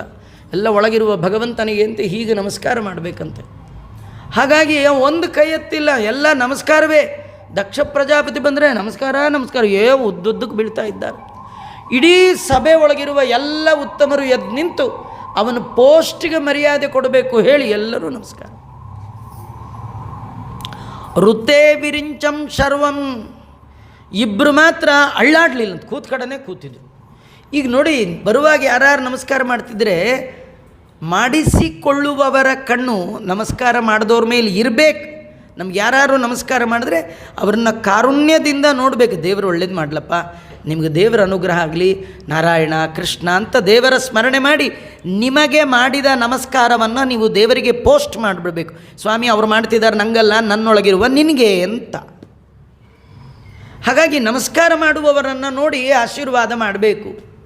ಕೆಲವರು ಏನಂದರೆ ಈ ಅಹಂಕಾರ ಇರೋ, ನಾವೇನ್ರೆ ಹೋದರೆ ಸಾಕು ಎಲ್ಲ ದಬ ದಬ ನಮಸ್ಕಾರ ಮಾಡ್ತಾರೆ. ಹೀಗೆ ದುರಹಂಕಾರ ಇರ್ತಾರೆ. ಅವ್ರಿಗೆ ಮಾಡಿದವರು ಕಣ್ಣಿಗೆ ಬೀಳಲ್ಲ, ಮಾಡಲಾರ್ದವ್ರು ಕಣ್ಣಿಗೆ ಬೀಳ್ತಾರೆ. ನೋಡು ಏನು ದುರಹಂಕಾರ, ನಾವು ಹೋದರೂ ಹ್ಯಾಕೆ ಕೂತಿದ್ದಾನೆ ನೋಡು ಅಂತಿರ್ತಾರೆ. ಹಾಗೆ ಕೂತವರು ಇಬ್ಬರು, ಒಂದು ಅಪ್ಪ, ಇನ್ನೊಂದು ಅಳಿಯ. ಅಪ್ಪ ಯಾರು? ಬ್ರಹ್ಮ. ಅಳಿಯ ಯಾರು? ಶಿವ. ಮಧ್ಯದಲ್ಲಿರೋ ಮಾವ ಯಾರು ಶಿವನಿಗೆ? ದಕ್ಷ ಪ್ರಜಾಪತಿ. ಈ ದಕ್ಷ ಪ್ರಜಾಪತಿ ಅಂದ್ಕೊಂಡ ನಮ್ಮಪ್ಪ ಹೇಳ್ಬೇಕಾದ್ದಿಲ್ಲ, ಅವನಿಗೆ ಅಪ್ಪ ಎದ್ದರೂ ಓಕೆ, ಎದ್ದಿಲ್ಲ ಹೋಲಿ ಬಿಡಿ ಅಂತಂದ. ಅಪ್ಪ ಹೋಗಲಿ ಬಿಡೋಣ. ಈ ಅಳಿಯನಿಗೆ ಏನು ಬಂದಿದೆ, ಮಾವ ಬಂದರೆ ಕಾಮನ್ ಸೆನ್ಸ್ ಬೇಡವಾ? ಏನು ಮಾವ ಚೆನ್ನಾಗಿದ್ದೀರಾ, ನಮಸ್ಕಾರ ಇಟ್ಟನ್ನಕ್ಕೆ ಏನಪ್ಪ ಅವನಿಗೆ? ಎಂಥ ದುರಹಂಕಾರಿ ಅಳಿಯ ಸಿಕ್ಕ ನಮಗೆ. ಅದು ಕೆಲವು ಯಾವ್ಯಾವುದೋ ಸೈಡ್ ಇಟ್ಕೊಂಡಿರ್ತಾರೆ, ಟೈಮ್ ಬಂದಾಗ ಅಂದುಬಿಡೋಣ, ಸುಮ್ಮನೆ ಈಗ ಅನ್ಬಾರ್ದು, ಟೈಮ್ ಬಂದಾಗ ನೋಡ್ಕೋಬೇಕು. ಅಳಿಯಾದರೆ ನಾನು ಯಾರನ್ನೂ ಬಿಡಲ್ಲ ಅಂತಿರ್ತಾರಲ್ಲ, ಈ ಅಳಿಯ ಸಿಕ್ಕ. ಬೈದರು. ದಕ್ಷ ಪ್ರಜಾಪತಿ ಹೇಳ್ತಾ ಇದ್ದಾನೆ, ಶ್ರೂಯತಾಂ ಬ್ರಹ್ಮರ್ಷಯೋ ಮೇ ಸಹ ಸಭ್ಯಾ ಸಹ ಜ್ಞಯ ಅಯಂತು ಲೋಕಪಾಲಾನಾಂ ಯಶಗ್ನೋ ನಿರಪತ್ರಪ. ನಾಚಿಕೆ ಇಲ್ಲದವ, ಲೋಕಪಾಲಕರ ಮಧ್ಯದಲ್ಲಿ ಕೂಡ್ಲಿಕ್ಕೆ ನಾಲಾಯಕ್ಕಿವನು. ಇವನಿಗೆ ಸಾಮಾನ್ಯ ಜ್ಞಾನ ಇಲ್ಲ. ಸಾಧೂನಾಂ ಮೃವತೋ ವೃತ್ತಂ ನಾಜ್ಞಾನ ನಮ ನಚಮತ್ಸರಾತ್. ನಾನು ಹೊಟ್ಟೆ ಕಿಚ್ಚಿಂದ ಮಾತಾಡ್ತಾ ಇಲ್ಲ, ಸರಿಯಾದ ಮಾತನ್ನೇ ಹೇಳ್ತಾ ಇದ್ದೀನಿ. ಹಿಂದಿನಿಂದ ಒಂದು ಸದ್ಭಿರಾಚರಿತಪ್ಪಂತ ಸಜ್ಜನರು ಈ ಮಾರ್ಗವನ್ನು ಅನುಸರಿಸಿದ್ದಾರೆ. ದೊಡ್ಡವರು ಬಂದಾಗ ಎದ್ದು ನಿಂತು ನಮಸ್ಕಾರ ಮಾಡಬೇಕು, ಅಭಿವಾದನ ಮಾಡಬೇಕು. ಇವನು ನನ್ನ ಶಿಷ್ಯ. ಎಲ್ಲರಿಗೂ ಆಶ್ಚರ್ಯ, ಶಿವ ಯಾವಾಗ ಈ ದಕ್ಷ ಪ್ರಜಾಪತಿ ಪುಸ್ತಕ ತೊಗೊಂಡು ಪಾಠಕ್ಕೆ ಹೋಗಿದ್ರು ನೋಡಿ. ಶಿವ ಹೇಳ್ತಾನೆ ಅವನು ನಮ್ಮ ಶಿಷ್ಯ. ಈಗೆಲ್ಲ ಕೆಲವರು ಮಾತಾಡುವಾಗಲೇ ಏನಮ್ಮ ಶಿಷ್ಯ ಅಂತಿರ್ತಾರೆ, ಇವನು ಏನಮ್ಮ ಗುರು ಅಂತಿರ್ತಾರೆ. ಯಾ ಗುರುನೋ ಯಾ ಶಿಷ್ಯನೋ ಈಗಂತೂ ಇನ್ನೂ ಮುಂದೆ ಹೋಗ್ಬಿಟ್ಟಿದ್ದಾರೆ. ಏನು ಮಗ, ಯಾರ ಮಗನೋ, ಏನು ಕಥೆಯೋ. ಎಂಥ ಅಸಭ್ಯ ಭಾಷಣ ಅಂದರೆ ಆ ಭಾಷೆ ಒಳಗೂ ಕೂಡ ಸೌಜನ್ಯತೆ ಇಲ್ಲ. ಕೆಟ್ಟ ಲ್ಯಾಂಗ್ವೇಜ್ ಅದು. ಆ ಭಾಷೆ ಮಾತಾಡ್ತಾ ಇದ್ದರೆ ಮಧು ತಿಷ್ಠತಿ ಜಿಕ್ವಾಗ್ರೆ, ನಾಲಿಗೆ ತುದಿ ಒಳಗೆ ಸವಿಯಾದ ಮಾತು ಬೇಕು. ಕೇಳುವವರಿಗೆ ಸವಿಯುವಂತೆ ಆ ಮಾತಿರಬೇಕು. ಕಾಫಿ ಕುಡಿತಾರೆ, ಅದು ಸ್ವೀಪ್ ಮಾಡ್ತಾರೆ. ಹಾಗೆ ಯಾರು ಮಾತಾಡಿದ್ರೆ ಮೆಲ್ಲಿಗೆ ಇನ್ನು ಸ್ವಲ್ಪ ಮಾತಾಡಿ ಕೇಳಬೇಕಂತ ಅನ್ನಿಸ್ಬೇಕು. ಆ ರೀತಿ ಇರಬೇಕು ಮಾತು. ಕೆಲವ್ರು ಈಗಿನ ಕಾಲದವ್ರು ಮಾತಾಡಿದ್ರೆ ಸಾಕು, ನಿಲ್ಲಿಸ್ರು ಸಾಕಪ್ಪ, ಯಾಕಾರು ಮಾತು. ಆ ಲ್ಯಾಂಗ್ವೇಜ್ ಆ ಥರ ಇರುತ್ತದು. ಇವನಂತ ಇದ್ದಾನೆ, ಯೇಷಮೇ ಶಿಷ್ಯತಾಂ ಪ್ರಾಪ್ತ. ಇವನು ನನ್ನ ಶಿಷ್ಯ ಹೇಗೆ? ಶಿಷ್ಯ ಅಂದರೆ ಪಾಠಕ್ಕೆ ಹೋಗಬೇಕು ಅಂತಿಲ್ಲರಿ. ಕನ್ಯಾ ಪರಿಗ್ರಹಣ ಮಾಡಿಬಿಟ್ರೆ ಅಳಿಯ ಮಾವನಿಗೆ ಶಿಷ್ಯ, ಹೆಣ್ಣು ಕೊಟ್ಟರೆ ಸಾಕು. ಹಾಗಾಗಿ ಯಾರ್ಯಾರು ಹೆಣ್ಣು ಕೊಟ್ಟಿದ್ದಾರೋ ಅಂದರೆ ಮಾವಂದ್ರೆಲ್ಲ ಅಳಿಯಂದ್ರಿಗೆ ಏನಾಗಬೇಕು? ಗುರುಗಳು. ಅಳಿಯ ಶಿಷ್ಯ, ಮಾವ ಗುರು. ನಾನು ಗುರು, ನಾನು ಬಂದರೆ ಎದ್ದು ನಿಂತು ಒಂದು ನಮಸ್ಕಾರ ಮಾಡ್ತಿಲ್ಲ. ಎಂಥ ಒಳ್ಳೆ ಮಗಳ್ರಿ. ಅದು ತೊಗೊಂಡು ಹೋಗಿ ಇವನು ಕೊಟ್ಟುಬಿಟ್ಟೆ. ಪಾಣಿಂಗ್ ವಿಪ್ರಾಗ್ನಿ ಮುಖತಃ ಸಾವಿತ್ರ ಇವ ಸಾಧುವತ್ ಗೃಹೀತ್ವಾ ಮೃಗಶಾಭಾಕ್ಷ ಪಾಣಿಂ ಮರ್ಕಟಲೋಚನ. ಕೋತಿಯ ಕಣ್ಣಿನ ಈ ಶಿವನಿಗೆ ಒಳ್ಳೆ ಜಿಂಕೆ ಕಣ್ಣಿನ ಮಗಳನ್ನು, ಅಂದರೆ ಕಣ್ಣುಗಳಲ್ಲೇ ಸೌಂದರ್ಯ ವರ್ಣನೆ ಮಾಡಿದ್ದಾರೆ. ನಿಜವಾಗಿಯೂ ಸೌಂದರ್ಯ ಎಲ್ಲಿದೆ ಅಂದರೆ ಕಣ್ಣಲ್ಲಂತೆ. ಹೀಗಾಗಿ ಎರಡು ಕಣ್ಣುಗಳ ಹೇಳುವಿಕೆಯಿಂದ ಇಬ್ಬರ ಸೌಂದರ್ಯವನ್ನು, ನಮ್ಮ ಮಗಳು ಎಂಥವಳು, ನಿಮ್ಮ ಮಗಳು ಎಂಥವಳು, ಜಿಂಕೆ ಕಣ್ಣು, ಅಳಿಯ ಕೋತಿ ಕಣ್ಣು ಅಳಿಯ ಅಂದ. ನೋಡಿ ಎಂಥ ಸಿಟ್ಟಿರಬೇಡ. ಒಂದು ನಮಸ್ಕಾರ ಮಾಡದೇ ಇರೋದಕ್ಕೆ ಇಟ್ಟು ಸಿಟ್ಟೆ. ಲುಪ್ತ ಕ್ರಿಯಾ ಶುಚೆ ಮಾನಿನಿ ಭಿನ್ನಸೇತವೇ ಅನಿಚ್ಛಿನ್ನ ಪದ ಅಂಬಾಲಂ ಶೂದ್ರಯೋ ವೋಷಿತಂ ಗಿರಂ. ಅನ್ಯಾಯವಾಗಿ ನಂಗೆ ಗೊತ್ತಿಲ್ಲದೆ ನನ್ನ ಮಗಳನ್ನು ಇಚ್ಛೆ ಇಲ್ಲದೆ ಇದ್ದರೂ ಇವನು ಕೊಟ್ಟುಬಿಟ್ಟೆ. ಯಾರೋ ಅಂದರು, ಏನು ಸಭೆ ರೀ, ಇಷ್ಟು ಜನ ಕೂತಿರುವಾಗ ಅಳಿಯಂದ್ರೆ ನಿಂಗೆ ಬಾಯಿ ಸಿಕ್ಕಾಗ ಬೈಬಾರ್ದಪ್ಪ. ಹೋಗಲಿ ಬಿಡಿ, ಏನಾಯಿತು, ಮದುವೆ ಮಾಡಿಕೊಟ್ಟಾಯ್ತು, ಸುಮ್ಮನೆ ಈಗ ಯೋಚನೆ ಮಾಡಿದ್ರೆ ಆಯಿತು ಬಿಡಿ. ಮನೆಗಿನೇ ಕಟ್ಕೊಂಡು ಚೆನ್ನಾಗಿದ್ದಾರೋ ಇಲ್ಲೋ, ನಿಮ್ಮ ಅಳಿಯಂದ್ರು ಚೆನ್ನಾಗಿದ್ದಾರೋ? ಅಯ್ಯೋ, ನಮ್ಮ ಅಳಿಯಂದ್ರು ಮನೇನೆ. ಒಂದಿನ ಒಬ್ಬರು ಅರ್ಶಿನ ಕುಂಕುಮಕ್ಕೆ ಹೋಗಲ್ಲ ಅವ್ರ ಮನೆಗೆ. ನಾವು ಯಾರೂ ಯಾವತ್ತೂ ಹೋಗಿಲ್ಲ. ಹೋದರೂ ಸ್ನಾನ ಮಾಡಬೇಕು ಅಳಿಯಂದ್ರ ಮನೆಗೆ ಹೋದರೆ. ಎಲ್ಲಿದೆ ಮನೆ? ಪ್ರೇತಾವಾಸೇಶು ಘೋರೇಶು ಘೋರೈ ಭೂತಗಣೈರ್ವೃತಃ, ಸ್ಮಶಾನದಲ್ಲಿ ಮನೆ. ನಮ್ಮ ಮನೆಗೆ ಶುಕ್ರವಾರ ಅರ್ಶಿನ ಕುಂಕುಮಕ್ಕೆ ಬರಬೇಕು. ಎಲ್ಲಿ ನಿಮ್ಮ ಮನೆ? ಆ ಸ್ಮಶಾನದ ಪಕ್ಕ ತಿರ್ಕೊಳ್ಳಿ ಸಾಕು. ಪಕ್ಕ ತಿರ್ಕೊಳ್ಳಿ ಅಂದ್ರೇ ಬರಲ್ಲ, ಸೀದಾ ಸ್ಮಶಾನದಲ್ಲೇ ಬಂದುಬಿಡಿ ಅಂದ್ರಿ ಯಾರು ಬರಬೇಕ್ರಿ? ಇಂಥ ಕಡೆ ಸೈಟ್ ತೊಗೊಂಡು ಬೇರೆ ಎಲ್ಲೂ ಸೈಟ್ ಸಿಗಲಿಲ್ಲ ಅಂತ ಅಲ್ಲೇ ಫ್ಲೋರ್ ಗಟ್ಟಲೆ ಮನೆ ಕಟ್ಟಿದ್ದು ಯಾರು? ಈ ಅಳಿಯ. ಇವನಿಗೆ ಮಗಳು ಕೊಟ್ಟಿದ್ದೀನಿ, ಹೋಗಲಿ ಬಿಡಿ, ನೀವು ಮನೆಗೆ ಹೋಗಬೇಡಿ. ಹೊರಗಾದರೂ ಫ್ರೆಂಡ್ ಸರ್ಕಲ್ ಚೆನ್ನಾಗಿ, ಅಯ್ಯೋ ಅವನು ಫ್ರೆಂಡೇ, ಒಬ್ಬರನ್ನು ಮನೆಗೆ ಕರೆಯೋ ಹಾಗಿಲ್ಲ ಅಂಥ ಫ್ರೆಂಡು ನಮ್ಮ ಅಳಿಯಂದ್ರಿಗೆ. ಯಾರು ನಿಮ್ಮ ಫ್ರೆಂಡು? ಭೂತ ಗಣೈರವೃತಃ, ಎಲ್ಲ ಪಿಶಾಚಿಗಳು ಭೂತಗಳು. ನೋಡಿ ಎಷ್ಟು ಬೈತಾ ಇದೆ ವೈಷ್ಣವ ದ್ವೇಷ. ನಮಗೆ ಒಬ್ಬರು ಆಗಲ್ಲ ಅಂತಾದರೆ ಅವರ ನೆಗೆಟಿವ್ಸೇ ಎದ್ದೆದ್ದು ಕಾಣುತ್ತೆ. ನಿಮಗೆ ಆಗತ್ತೆ ಅಂದರೆ ಕೆಟ್ಟದ್ದು ಕಾಣೋದೇ ಇಲ್ಲ, ಒಳ್ಳೆಯದೇ. ಗುಣವನ್ನು ಗ್ರಹಣ ಮಾಡುವ ದೊಡ್ಡ ಗುಣ ನಮ್ಮ ಜೀವನದಲ್ಲಿ ನಾವು ಅಳವಡಿಸ್ಕೊಳ್ಬೇಕು. ದೋಷಗ್ರಹಣ ಮಾಡಬಾರ್ದು. ದುಂಬಿ ಹೂಗೆಲ್ಲ ಹೋಗುತ್ತೆ, ಕಸ ತರಲ್ಲ ರೀ. ಅದೇನು ತರುತ್ತದು? ಮಧುವನ್ನು ಮಾತ್ರ ಎಲ್ಲ ಹೂವಿನಲ್ಲಿ ಕೂತರ್ತಾರೆ. ನಾವು ಮಧುವಿನ ಬುದ್ಧಿಯನ್ನು ಕಲಿಬೇಕು. ಆ ಜೇನಿನ ಬುದ್ಧಿ, ಒಂದು ಹುಳಕ್ಕಿರೋ ಬುದ್ಧಿ ಭಾರೀ ದೊಡ್ಡ ಜನ್ಮ ಮನುಷ್ಯ ಜನ್ಮದಲ್ಲಿಲ್ಲ. ಕಂಡವ್ರು ದೋಷನೇ ಹುಡುಕ್ತಿರಲ್ಲ, ಗುಣ ಹುಡುಕೋದು ಯಾವಾಗ ಕಲಿತೀರಿ? ಈ ಪಾಠ ನಮಗೆ ಹೇಳ್ಕೊಡೋದು.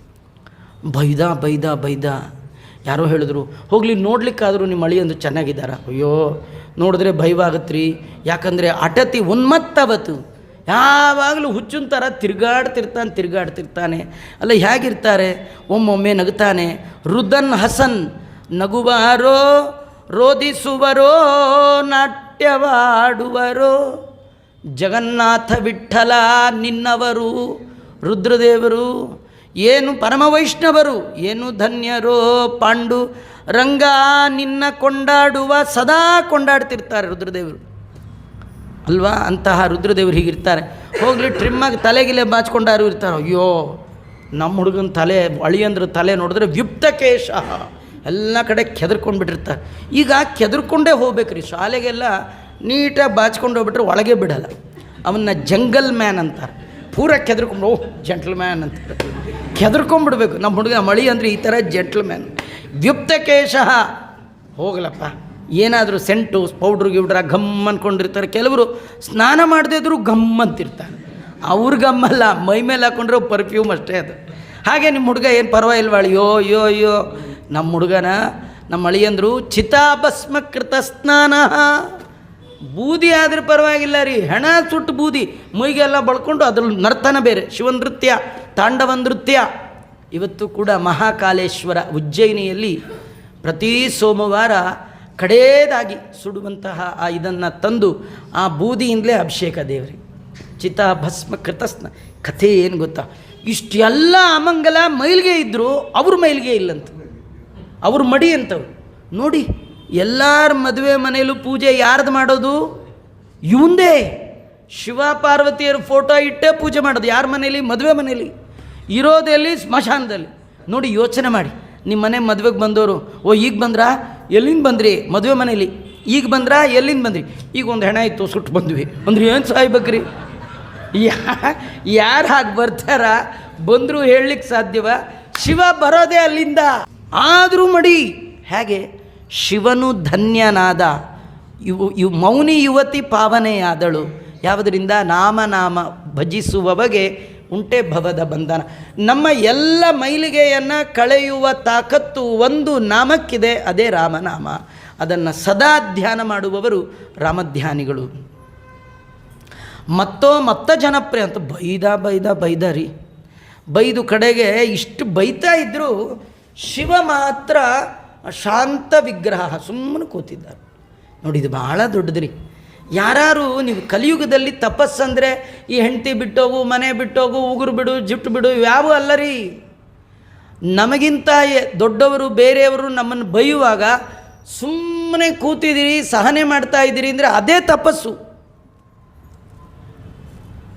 ಅವ್ರಿವ್ರು ಯಾಕೆ ತಂದೆ ತಾಯಿಗಳು ಬೈದ್ರೇ ಬಿಡಲ್ಲ, ಅವ್ರನ್ನೇ ಮನೆಯಿಂದ ಆಚೆ ಹಾಕ್ಬಿಡ್ತೀವಿ ನಾವು.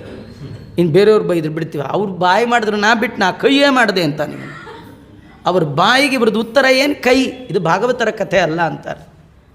ಇನ್ನು ಏನು ತಾಕತ್ತಿಲ್ಲದೆ ಇದ್ದವ್ರು ಸುಮ್ಮನೆ ಇರ್ತಾರೆ, ಇದ್ದರೂ ಇರ್ಬೋದು, ನಮ್ಗೆ ಏನು ಮಾಡಿ ಅಂದ್ಕೊಳ್ಳಿ ಬಿಡ್ರಿ, ಹಾಳಾಗೋ ನಮ್ಮ ಕೈಲಿ ಏನು ಮಾಡೋಕ್ಕಾಗಲ್ಲಪ್ಪ ಅಂತಾರೆ, ಅವ್ರು ಬಿಡಿ. ಪ್ರಳಯ ಮಾಡುವ ತಾಕತ್ತಿರುವ ರುದ್ರದೇವರು ಮಾವ ಬೈದರೆ ಒಂದೇ ಒಂದು ಮಾತಾಡಿಲ್ಲ. ಇದು ಬಹಳ ದೊಡ್ಡ ತಪಸ್ಸು. ಶಕ್ತಿ ಇರಬೇಕು, ಏನು ಮಾಡಬಾರ್ದು, ಭಗವಂತನ ಇಚ್ಛೆ ಅಂತ ಸಹನೆ ಮಾಡಬೇಕು. ದ್ರೌಪದಾದೇವಿಯರ ವಸ್ತ್ರಕ್ಕೆ ಕೈ ಹಾಕಿ ದುಶ್ಯಾಸನ ಎಳಿತಿದ್ರೆ ಭೀಮಸೇನ ದೇವರು ಸುಮ್ಮನೆ ಇದ್ರಂತೆ. ಇದಂತೂ ಮಹದಾಶ್ಚರ್ಯಂ ಅಂತಾರೆ ವಾದಿರಾಜರು. ಇದು ಭಾಳ ದೊಡ್ಡ ಆಶ್ಚರ್ಯ. ಯಾಕೆ ಭೀಮಸೇನ ದೇವರು ಹಾಕಿ ಕೂತರು? ಅವ್ರಿಗೆ ಮುಂದಿಂದೇನು ಪ್ರೋಗ್ರಾಮ್ ಗೊತ್ತು. ಕೆಲವರು ಒಂದು ಸತಿ ಸೀರಿಯಲ್ ನೋಡಿಬಿಟ್ಟಿರ್ತಾರೆ, ಅದು ಎರಡನೇ ಸತಿ ಬರುವಾಗ ಚಾಕು ತರ್ತಾನೆ, ಹಿಂಗೆ ಚಾಕು ಇನ್ನೇನು ಹಾಕ್ಬೇಕು, ಇವನಿಗೇನು ಇಲ್ಲೇ ಇಲ್ಲ. ಬೇರೆಯವ್ರು ಭಾಳ ಟೆನ್ಷನ್ ಆಗಿಬಿಟ್ಟಿರ್ತಾರೆ. ಯಾಕೆಂದ್ರೆ ಇವನು ಹಿಂದಿನ ದಿವಸ ನೋಡಿರ್ತಾನೆ, ಚಾಕು ಸೈಡ್ಗೆ ಹೋಗ್ಬಿಡುತ್ತೆ. ಅದು ಅವನು ಗೊತ್ತು.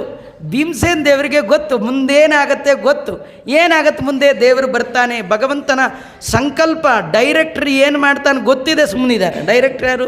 14 ಲೋಕದ ಡೈರೆಕ್ಷನ್ ಯಾರ ಕೈಲಿದೆ? ಆ ಭಗವಂತನ ಕೈಯಲ್ಲಿದೆ.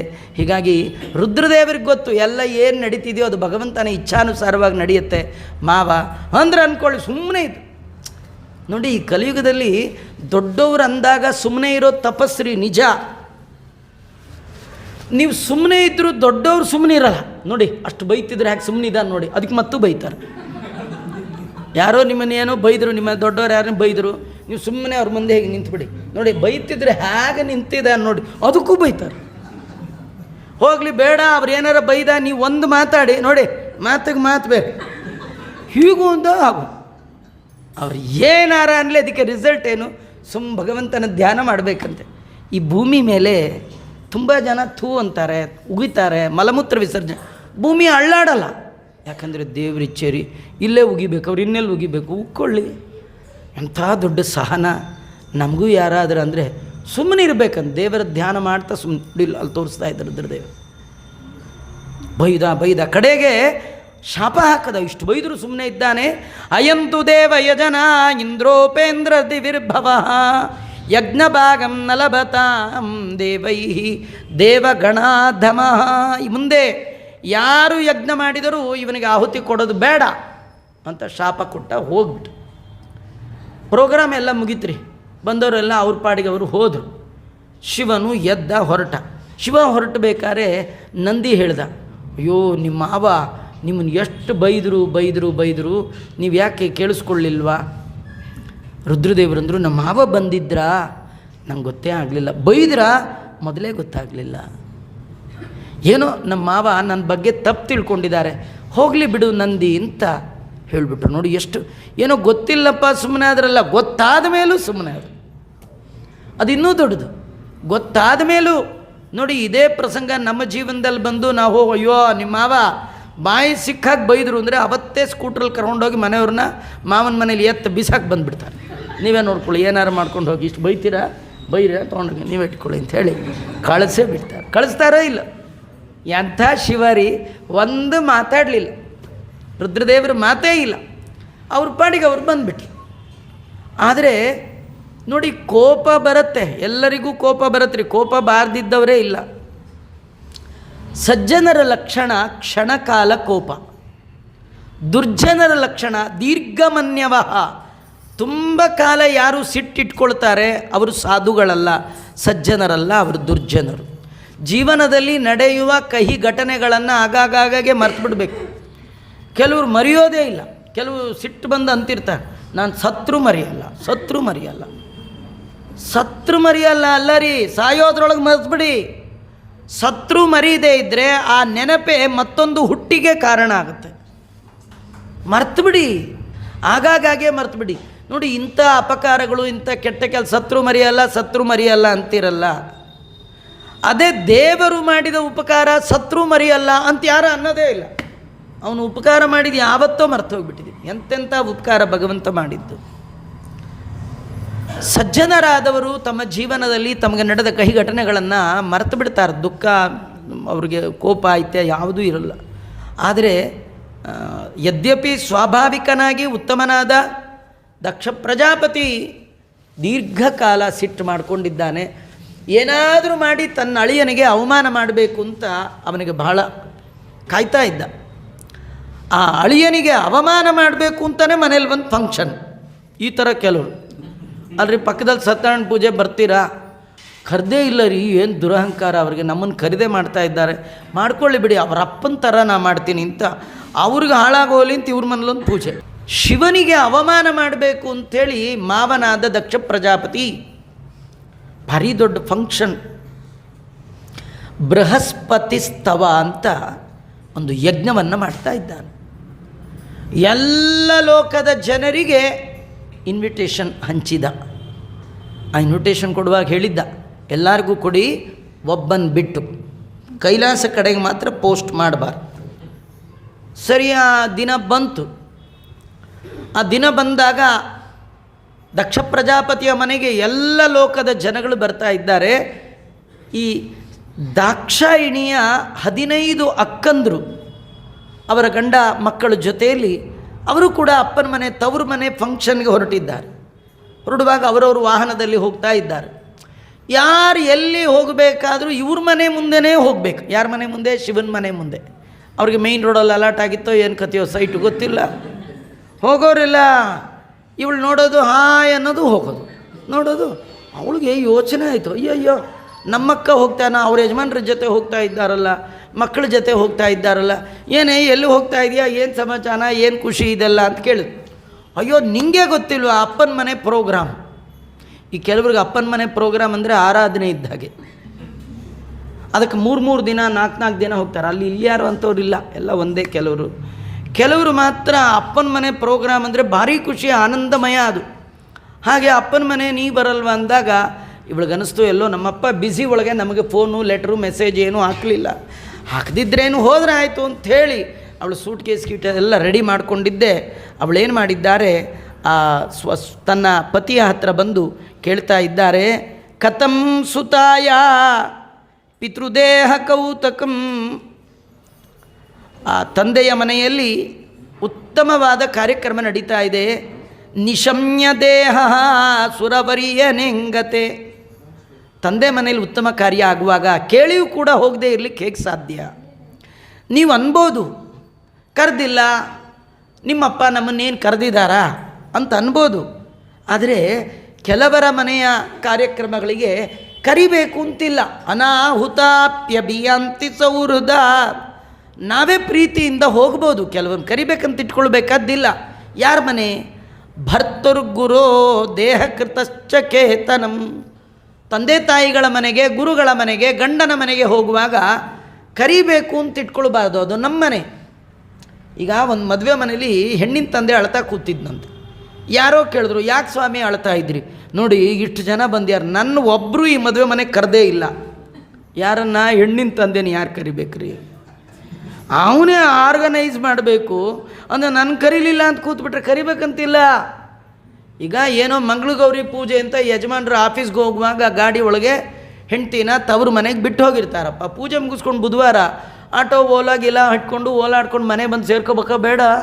ಗಂಡ ಕರೆದ್ರೆ ಹೋಗ್ತೀನಿ, ಬೇಕಾದ್ರೆ ಕರೀಲಿ ಅಂದ್ರೆ ಏನು ಹೇಳ್ತಾರೆ, ಗಂಡ ಕರಿಬೇಕೆ? ಅದು ಯಾಕೆ ನಿಮ್ಮನೆ ರೀ, ನಿಮ್ಮನ್ನು ಯಾರು ಕರಿಬೇಕಾದಿಲ್ಲ. ತಂದೆ ತಾಯಿಗಳ ಮನೆಯಲ್ಲಿ ಏನಾದರೂ ಉತ್ತಮವಾದ ಸಮಾರಂಭ ಆದರೆ ಕರೆದ್ರೆ ಹೋಗ್ತೀನಿ ಅಂತ ಇಟ್ಕೊಳ್ಬಾರ್ದು. ನಾವು ಹೋಗಿ ಶ್ರದ್ಧೆಯಿಂದ ಮೈ ಬಗ್ಸಿ ತಗ್ಸಿ ತಂದೆ ತಾಯಿಗಳ ಸೇವಾ ಮಾಡಿ ನಮ್ಮ ಕೈಲಾದ ಮಾಡಿ ಬರಬೇಕೆ ವಿನ ಕರಿಬೇಕು ಅಂತ ಇಟ್ಕೊಳ್ಬಾರ್ದು. ತನ್ಮೇ ಪ್ರಸೀದ ದೇವ. ಸ್ವಾಮಿ ತಾವು ಅನುಗ್ರಹ ಮಾಡಬೇಕು, ಇಬ್ಬರು ಹೋಗಿ ಬರೋಣ.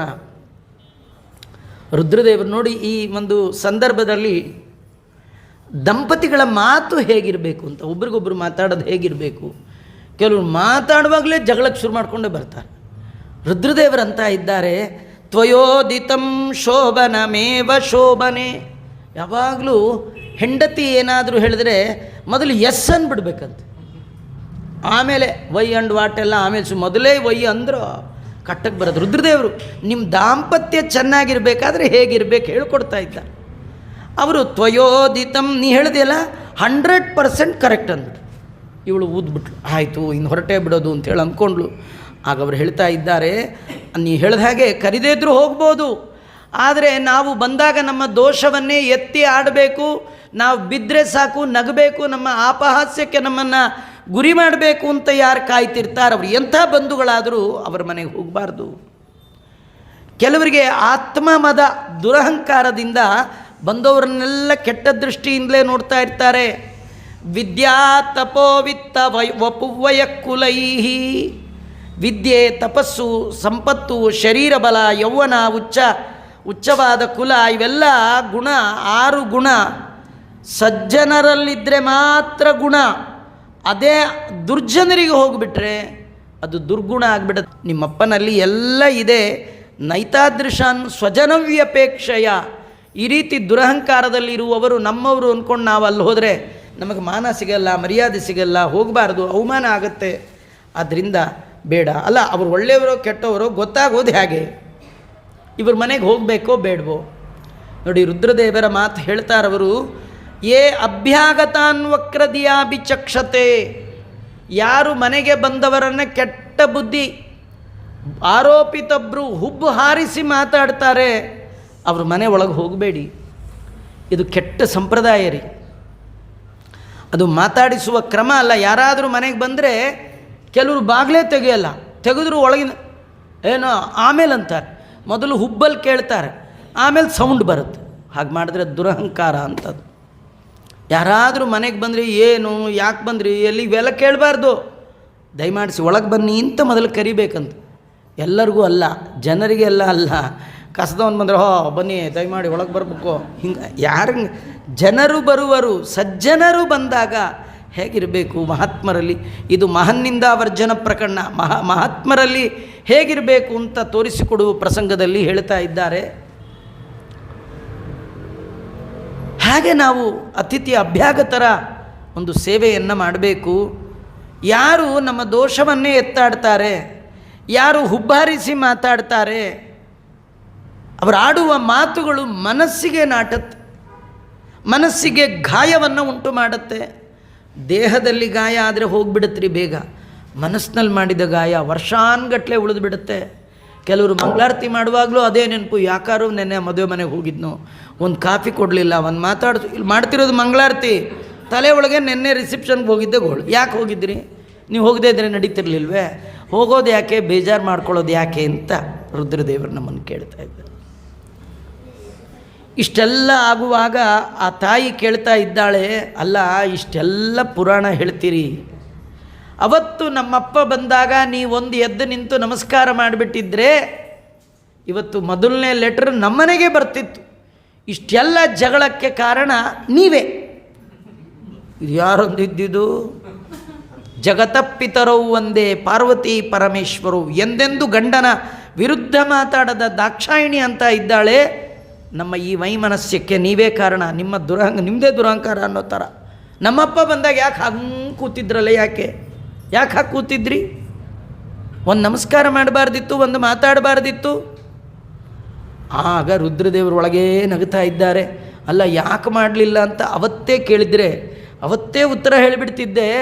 ಇಷ್ಟು ದಿನ ತಲೆ ಒಳಗೆ ಆ ಹುಳ ಬಿಟ್ಕೊಂಡು ಹಾಗೆ ಕೂತಿದ್ಯಲ್ಲ. ಕೆಲವ್ರು ಹಾಗೆ, ಏನು ರೀ ನಿಮ್ಮ ಯಜಮಾನ್ರನ್ನ ಕೇಳಬಾರ್ದೆ? ಬೇಡ ಸುಮ್ಮನೆ ರೀ, ಟೈಮ್ ಬರುತ್ತೆ ಕೇಳ್ತೀನಿ. ಈ ಟೈಮ್ ಬರುತ್ತೆ ಅಂತಾರಲ್ಲ, ಅದು ಭಾರಿ ಕಷ್ಟ ರೀ. ಆ ಕೈಗೆ 2 ವಾರ ಅವಾಗೇ ಕೊಟ್ಬಿಟ್ಟಿದ್ರೆ ಪ್ರಾಬ್ಲಮ್ಮೇ ಇರಲಿಲ್ಲ. ಆ ದಶರಥ ಕೇಳಿದೆ, ಏನು ಬೇಕೋ 2 ವಾರ ಕೇಳು, ಇಲ್ಲ ನಂಗೆ ಟೈಮ್ ಬಂದಾಗ ಕೇಳ್ತೀನಿ ಇದ್ಲು. ಬಂತು ನೋಡಿ ಕುತ್ತಿಗೆಗದು. ಈ ಟೈಮ್ ಬಂದಾಗ ನೋಡ್ಕೊಳ್ತೀನಿ ಇಂಥಲ್ಲ ಇವಳು ಅಂದಿದ್ಲು, ಟೈಮ್ ಬರಲಿ ಕೇಳ್ತೀನಿ ಅಂತ. ಈಗ ಟೈಮ್ ಬಂತು, ದಾಕ್ಷಾಯಿಣಿ ಕೇಳ್ತಾ ಇದ್ದಾಳೆ, ಯಾಕೆ ಹೀಗೆ ಮಾಡಿದ್ರಿ? ಆಗ ರುದ್ರದೇವರು ನಗುತ್ತಾ ನಮಸ್ಕಾರದ ಒಂದು ಪ್ರಕರಣವನ್ನೇ ತಗೊಂಡು ಯಾರು ಯಾರಿಗೆ ಹೇಗೆ ಏತಕ್ಕೆ ಈ ಎಲ್ಲವನ್ನು ನಮಸ್ಕಾರದ ಬಗ್ಗೆ ಹೇಳ್ತಾರೆ. ನೋಡು ದಾಕ್ಷಾಯಿಣಿ, ಜಗತ್ತಿನಲ್ಲಿ ಒಬ್ಬ ದೊಡ್ಡವರು ಮತ್ತೊಬ್ಬರನ್ನು ಕಂಡರೆ ನಮಸ್ಕಾರ ಮಾಡ್ತಾರೆ. ಯಾಕಂದರೆ ಗುಹಾಶಯ ಯೈವ ನ ದೇಹಮಾನಿನೇ. ಒಳಗೆ ಭಗವಂತ ಇದ್ದಾನೆ, ವ್ಯಕ್ತಿಗೆ ಅಲ್ಲ, ಒಳಗಿರುವ ಶಕ್ತಿಗೆ, ಅದರ ಅಭಿವ್ಯಕ್ತಿಗೆ ನಮಸ್ಕಾರ ಮಾಡ್ತಾರೆ. ಹಂಗಂದ್ಬಿಟ್ಟು ಎಲ್ಲ ಒಳಗಿರೋ ದೇವರಿಗೆ ಅಂತಲೂ ಅಂದ್ಕೊಳ್ಬಾರ್ದ್ರಿ. ಮನೆಗೆ ತಂದೆ ಬಂದಿರ್ತಾರೆ, ಮದುವೆ ಮನೆ, ತಂದೆ ತಾಯಿಗೆ ಪಾದ ಪೂಜೆ ಮಾಡಿ ನಮಸ್ಕಾರ ಮಾಡ್ತೀವಿ. ಅಪ್ಪ ನಿಮಗೆ ಅಂದ್ಕೊಂಬಿಟ್ಟಿರ, ನಿಮಗಲ್ಲ, ಒಳಗಿರೋ ದೇವರಿಗೆ. ಹಾಗೆಲ್ಲ ಅನ್ಬಾರ್ದು. ಸ್ವಾಮಿಗಳಿಗೆ ನಮಸ್ಕಾರ ಮಾಡಿ, ಸ್ವಾಮಿಗಳೇ ನಿಮ್ಗೆ ಅಂದ್ಕೊಂಬಿಟ್ಟಿರ, ನಿಮಗಲ್ಲ, ಒಳಗಿರೋ ದೇವ್ರಿಗೆ ಅಂದರೆ 2 ಮುದ್ರೆ ಬೀಳುತ್ತೆ ಅಷ್ಟೆ. ಹಾಗೆಲ್ಲ ಅಲ್ಲ.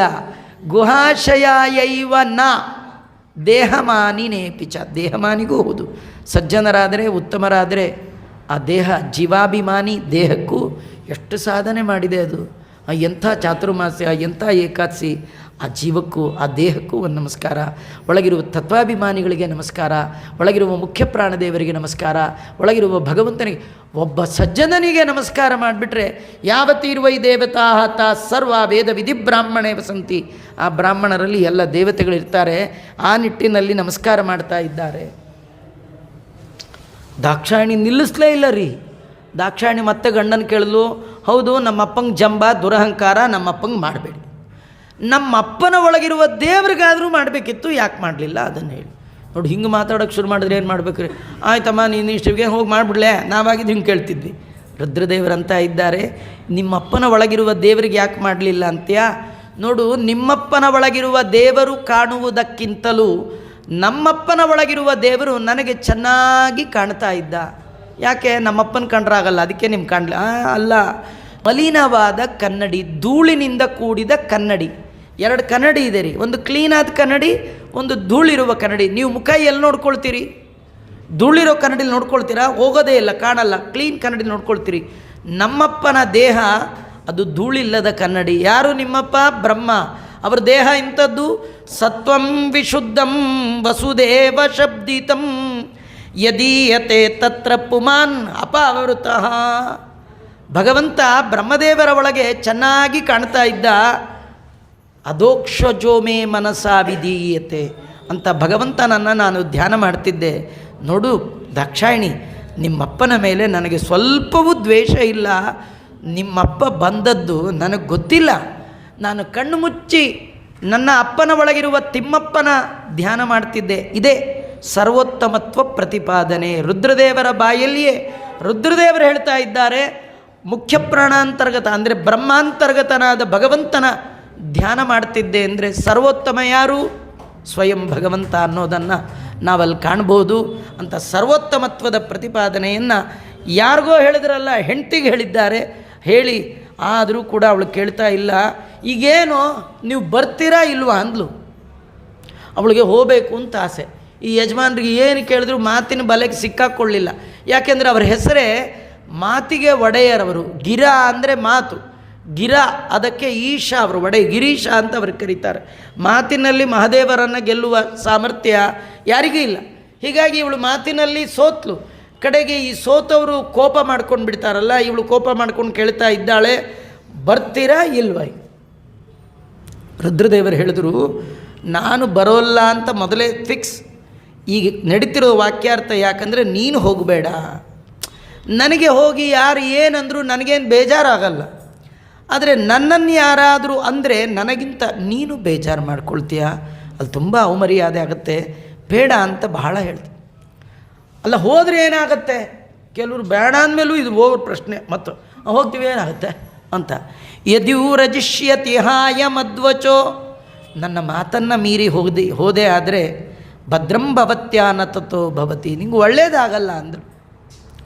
ನನ್ನ ಮಾತು ಮೀರಿ ಹೋಗಬೇಡ, ಒಳ್ಳೇದಾಗೋಲ್ಲ ಅಂದರು. ಸುಮ್ಮನೆ ಇರ್ಬೇಕು ಬೇಡ ರೀ, ಮತ್ತೆ ಕಂಟಿನ್ಯೂ. ಒಳ್ಳೇದಾಗಲ್ಲ ಅಂದರೆ ಏನಾಗುತ್ತೆ ಅಂದರೆ ಇದು ನಿಜವಾಗಿ ಅವಳು ಮಾತಾಡಿದ್ದಲ್ಲ, ಆ ಥರ ಮಾತಾಡುವ ಹೆಣ್ಣಲ್ಲ ಅದು. ಸಾಮಾನ್ಯ ಲೌಕಿಕ ಹೆಣ್ಣು ಮಕ್ಕಳು ಹೀಗೆ ಮಾತಾಡಿ ಹೇಗೆ ಸಂಸಾರವನ್ನು ಹಾಳು ಮಾಡಿಕೊಳ್ತಾರೆ ಅನ್ನುವ ಚಿತ್ರಣವನ್ನು ವ್ಯಾಸರು ನಮಗೆ ಕೊಡ್ತಾರೆ. ಅಲ್ಲ ಹೋದರೆ ಏನಾಗುತ್ತೆ, ಆಗಬಾರ್ದು ಏನಾಗುತ್ತೆ? ಸಂಭಾವಿತಸ್ಯ ಸ್ವಜನಾತ್ಪರ ಭವೋ ಯದಾ ಸದ್ಯೋ ಮರಣಾಯ ಕಲ್ಪ್ಯತೆ. ರುದ್ರದೇವರು ಹೇಳಿದ್ರು, ಸಜ್ಜನರಿಗೆ ಬಂಧು ಬಾಂಧವರ ನಡುವೆ ಆಗುವ ಅಪಮಾನ ಇದೆಯಲ್ಲ, ಮರಣಕ್ಕಿಂತಲೂ ದೊಡ್ಡದು. ಕೆಲವರು ಮನೆಗೆ ಬಂದು ಸತ್ರು ನಂಗೆ ಅಷ್ಟು ದುಃಖ ಆಗ್ತಿರಲಿಲ್ಲ, ಅಷ್ಟು ಅವಮಾನ ಮಾಡಿದ್ದಾರೆ ಅಲ್ವಾ? ನಿನಗೆ ಆ ಸಜ್ಜನರು ನಿನ್ನ ಸಂಬಂಧಿಕರ ನಡುವೆ ಆಗುವ ಅವಮಾನ ಅದು ಮರಣದಲ್ಲಿ ಪರ್ಯವಸಾನ ಆಗತ್ತೆ ಅಂತ ಹೇಳ್ತಾ ಇದ್ದಾರೆ. ಇಷ್ಟು ಹೇಳಿದ ಮೇಲೂ ಕೂಡ ಪಾರ್ವತಿ ಸತೀದೇವಿ ತಾನು ಹೊರಟೇ ನಿಂತು ಬಿಟ್ಲಂತೆ. ಅವಳಿಗೆ ತನ್ನ ಬಂಧು ಬಾಂಧವರನ್ನು ನೋಡೋದು ಮಿಸ್ ಆಗತ್ತಲ್ಲ ಅಂತ ಅವಳು ಬ್ಯಾಗ್ ಹಿಡಿದು ಹೊರಟೇ ಬಿಟ್ಲು. ಇಲ್ಲಿ ಭಾಗವತ ವರ್ಣನೆ ಮಾಡುತ್ತೆ, ಏತದುಕ್ತ ವಿರರಾಮ ಶಂಕರ. ಇಷ್ಟು ಮಾತು ಹೇಳಿ ಶಿವ ಸುಮ್ಮನಾಗ್ಬಿಟ್ನಂತ. ನಮಗೊಂದು ಕಥೆ, ನಮಗೊಂದು ಡೌಟ್. ಅಲ್ಲ, ಶಿವ ಅಂದರೆ ಮನೋನಿಯಾಮಕರಾದ ದೇವತೆ. ಇವಳಿಗೆ ಮನೆಗೆ ಅಪ್ಪನ ಮನೆಗೆ ಹೋಗಬೇಕು ಅನ್ನೋ ಮನಸ್ಸನ್ನೇ ಮನೋನಿಯಾಮಕರು ಚೇಂಜ್ ಮಾಡ್ಬೋದಿತ್ತಲ್ಲ. ಎಲ್ಲರ ಮನಸ್ಸನ್ನು ಕಂಟ್ರೋಲ್ ಮಾಡುವ ಮಹಾದೇವರು ಈ ದಾಕ್ಷಾಯಿಣಿಯ ಮನಸ್ಸು ಯಾಕೆ ಕಂಟ್ರೋಲ್ ಮಾಡಲಿಲ್ಲ? ಯಾಕೆ ಮಾಡಲಿಲ್ಲ ಅಂದರೆ ಪತ್ನ್ಯಂಗನಾಶಂ ಉಭಯತ್ರ ಚಿಂತಯನ್. ಅವ್ರಿಗೆ ಗೊತ್ತು, ಏನು ಗೊತ್ತು? ಮುಂದಿನ ನಡೆಯುವ ಕತೆ. ಈ ದಾಕ್ಷಾಯಿಣಿ ಈಗ ದೇಹತ್ಯಾಗ ಮಾಡಬೇಕು, ಈ ದೇಹದ ಒಳಗೆ ಇಷ್ಟೇ ದಿನ ಇರಬೇಕು. ಇಲ್ಲಿದ್ದರೂ ಸಾಯ್ತಾಳೆ, ಅಲ್ಲಿ ಹೋದರೂ ಸಾಯ್ತಾಳೆ. ಅಲ್ಲ, ಅಲ್ಲಿ ಹೋದರೆ ಯಾಕೆ ಸಾಯ್ತಾಳೆ ಹೇಳಿದ್ರಿ? ಅವಮಾನ ಆಗುತ್ತೆ, ಪ್ರಾಣ ಬಿತ್ಯ, ಸರಿಯೇ. ಗಂಡನ ಮನೇಲಿದ್ರೆ ಯಾಕೆ ಸಾಯ್ತಾಳೆ? ಗಂಡನ ಮನೇಲಿದ್ರೆ ಯಾಕೆ ಸಾಯ್ತಾಳೆ ಅಂದರೆ ನಮ್ಮ ಯಜಮಾನರು ಅಪ್ಪನ ಮನೆಗೆ ಕಳಿಸ್ಲಿಲ್ಲ ಅಂತ ಅದೇ ಚಿಂತೆಲಿ ಸಾಯ್ತಾಳೆ.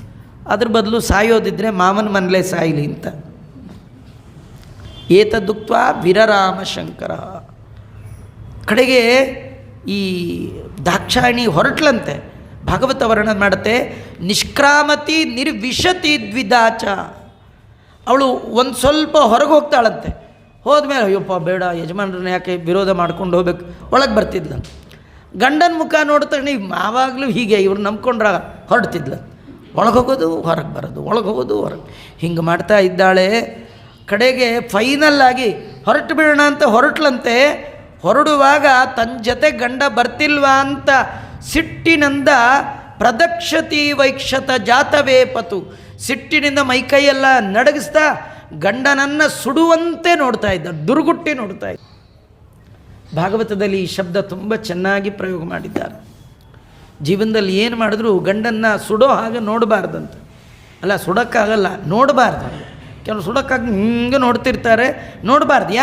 ಯಾಕೆಂದರೆ ಈ ಮದುವೆ ಮಾಡಿಕೊಂಡು ತಾಳಿ ಕಟ್ಟಕ್ಕೆ ಮುಂಚೆ ಅಂತರ್ಪಟ ಹಿಡಿದು ಅಂತರ್ಪಟ ತೆಗೆದ ತಕ್ಷಣ ಆ ಹುಡುಗ ಹೇಳೋ ಮಾತು ಒಂದಿದೆ. ಅದು ಹುಡುಗನಿಗೂ ಗೊತ್ತಿಲ್ಲ, ಹುಡುಗಿಗೂ ಗೊತ್ತಿಲ್ಲ, ಆ ಪುರೋಹಿತರಿಗೂ ಗೊತ್ತಿರಲ್ಲ. ಹಾಗಾಗಿ ಏನು ಹೇಳ್ತಾ ಅವ್ರು ಏನು ಹೇಳ್ತಾರೋ, ಇವರೇನು ಹೇಳ್ತಾರೋ, ಇವ್ರು ಯಾವುದೋ ಯೋಚನೆ, ಅವ್ರು ಯಾವುದೋ ಯೋಚನೆ. ಅಲ್ಲಿ ಏನು ಒಂದು ಮಂತ್ರ ಇದೆ. ಹುಡುಗ ಅಂತರ್ಪಟ ತೆಗೆದ ತಕ್ಷಣ ಹುಡುಗಿಯನ್ನೇ ನೋಡಿ ಹೇಳುವ ಮೊದಲ ಮಾತು ಅಘೋರ ಚಕ್ಷುಹು. ಏನು ಹೇಳ್ತಾನೆ ಅಂದರೆ, ಅಂತರ್ಪಟ ತೆಗೆದ ತಕ್ಷಣ ನೀನು ಇಂದು ಈಗ ಮುಂದೆ ಎಂದೆಂದು ಕೆಟ್ಟ ಕಣ್ಣುಗಳಿಂದ ನನ್ನನ್ನು ನೋಡಬೇಡ. ಅಘೋರ ಚಕ್ಷುಹು. ಅಲ್ಲ, ನೋಡಿದ್ರೆ ಏನಾಗುತ್ತೆ? ಅಪತಿಘ್ನೇದಿ, ಪತಿಯನ್ನು ಕಳ್ಕೊಳ್ತೀಯ, ವೈಧವ್ಯ ಬರುತ್ತೆ, ಅಥವಾ ನಿನಗದು ಸಾವಾಗಿ ಪರಿಣಮಿಸುತ್ತೆ. ನೋಡಿ ಪಾರ್ವತಿ ಕತೆ, ದಾಕ್ಷಾಯಿಣಿ ಕತೆ. ಸುಡುವ ಕಣ್ಣು, ಅದರಿಂದ ನೋಡ್ತಾ ಇದ್ದಾಳೆ. ನಿಜವಾಗಿಯೂ ಸುಡೋ ಕಣ್ಣಿರೋದು ಯಾರಿಗೆ? ಶಿವನಿಗೆ. ಅವನ್ನೇ ಸುಡೋ ಥರ ನೋಡಿದ್ರೆ ಯಾರು ಸುಡಬೇಕ್ರಿ? ನೀವು ಸಿಟ್ಟಿಗೆದ್ದು ಕೆಂಡನ್ನು ಕುಟ್ಬಿಡ್ತೀನಿ ಅಂತೇಳಿ ಗ್ಯಾಸ್ ಸ್ಟವ್ ಹತ್ತಿಸಿ ಚೆನ್ನಾಗಿ ಅದನ್ನು ಗುದ್ದಿರಿ, ಕೈ ಸುಡೋದು ಯಾರಿಗೆ?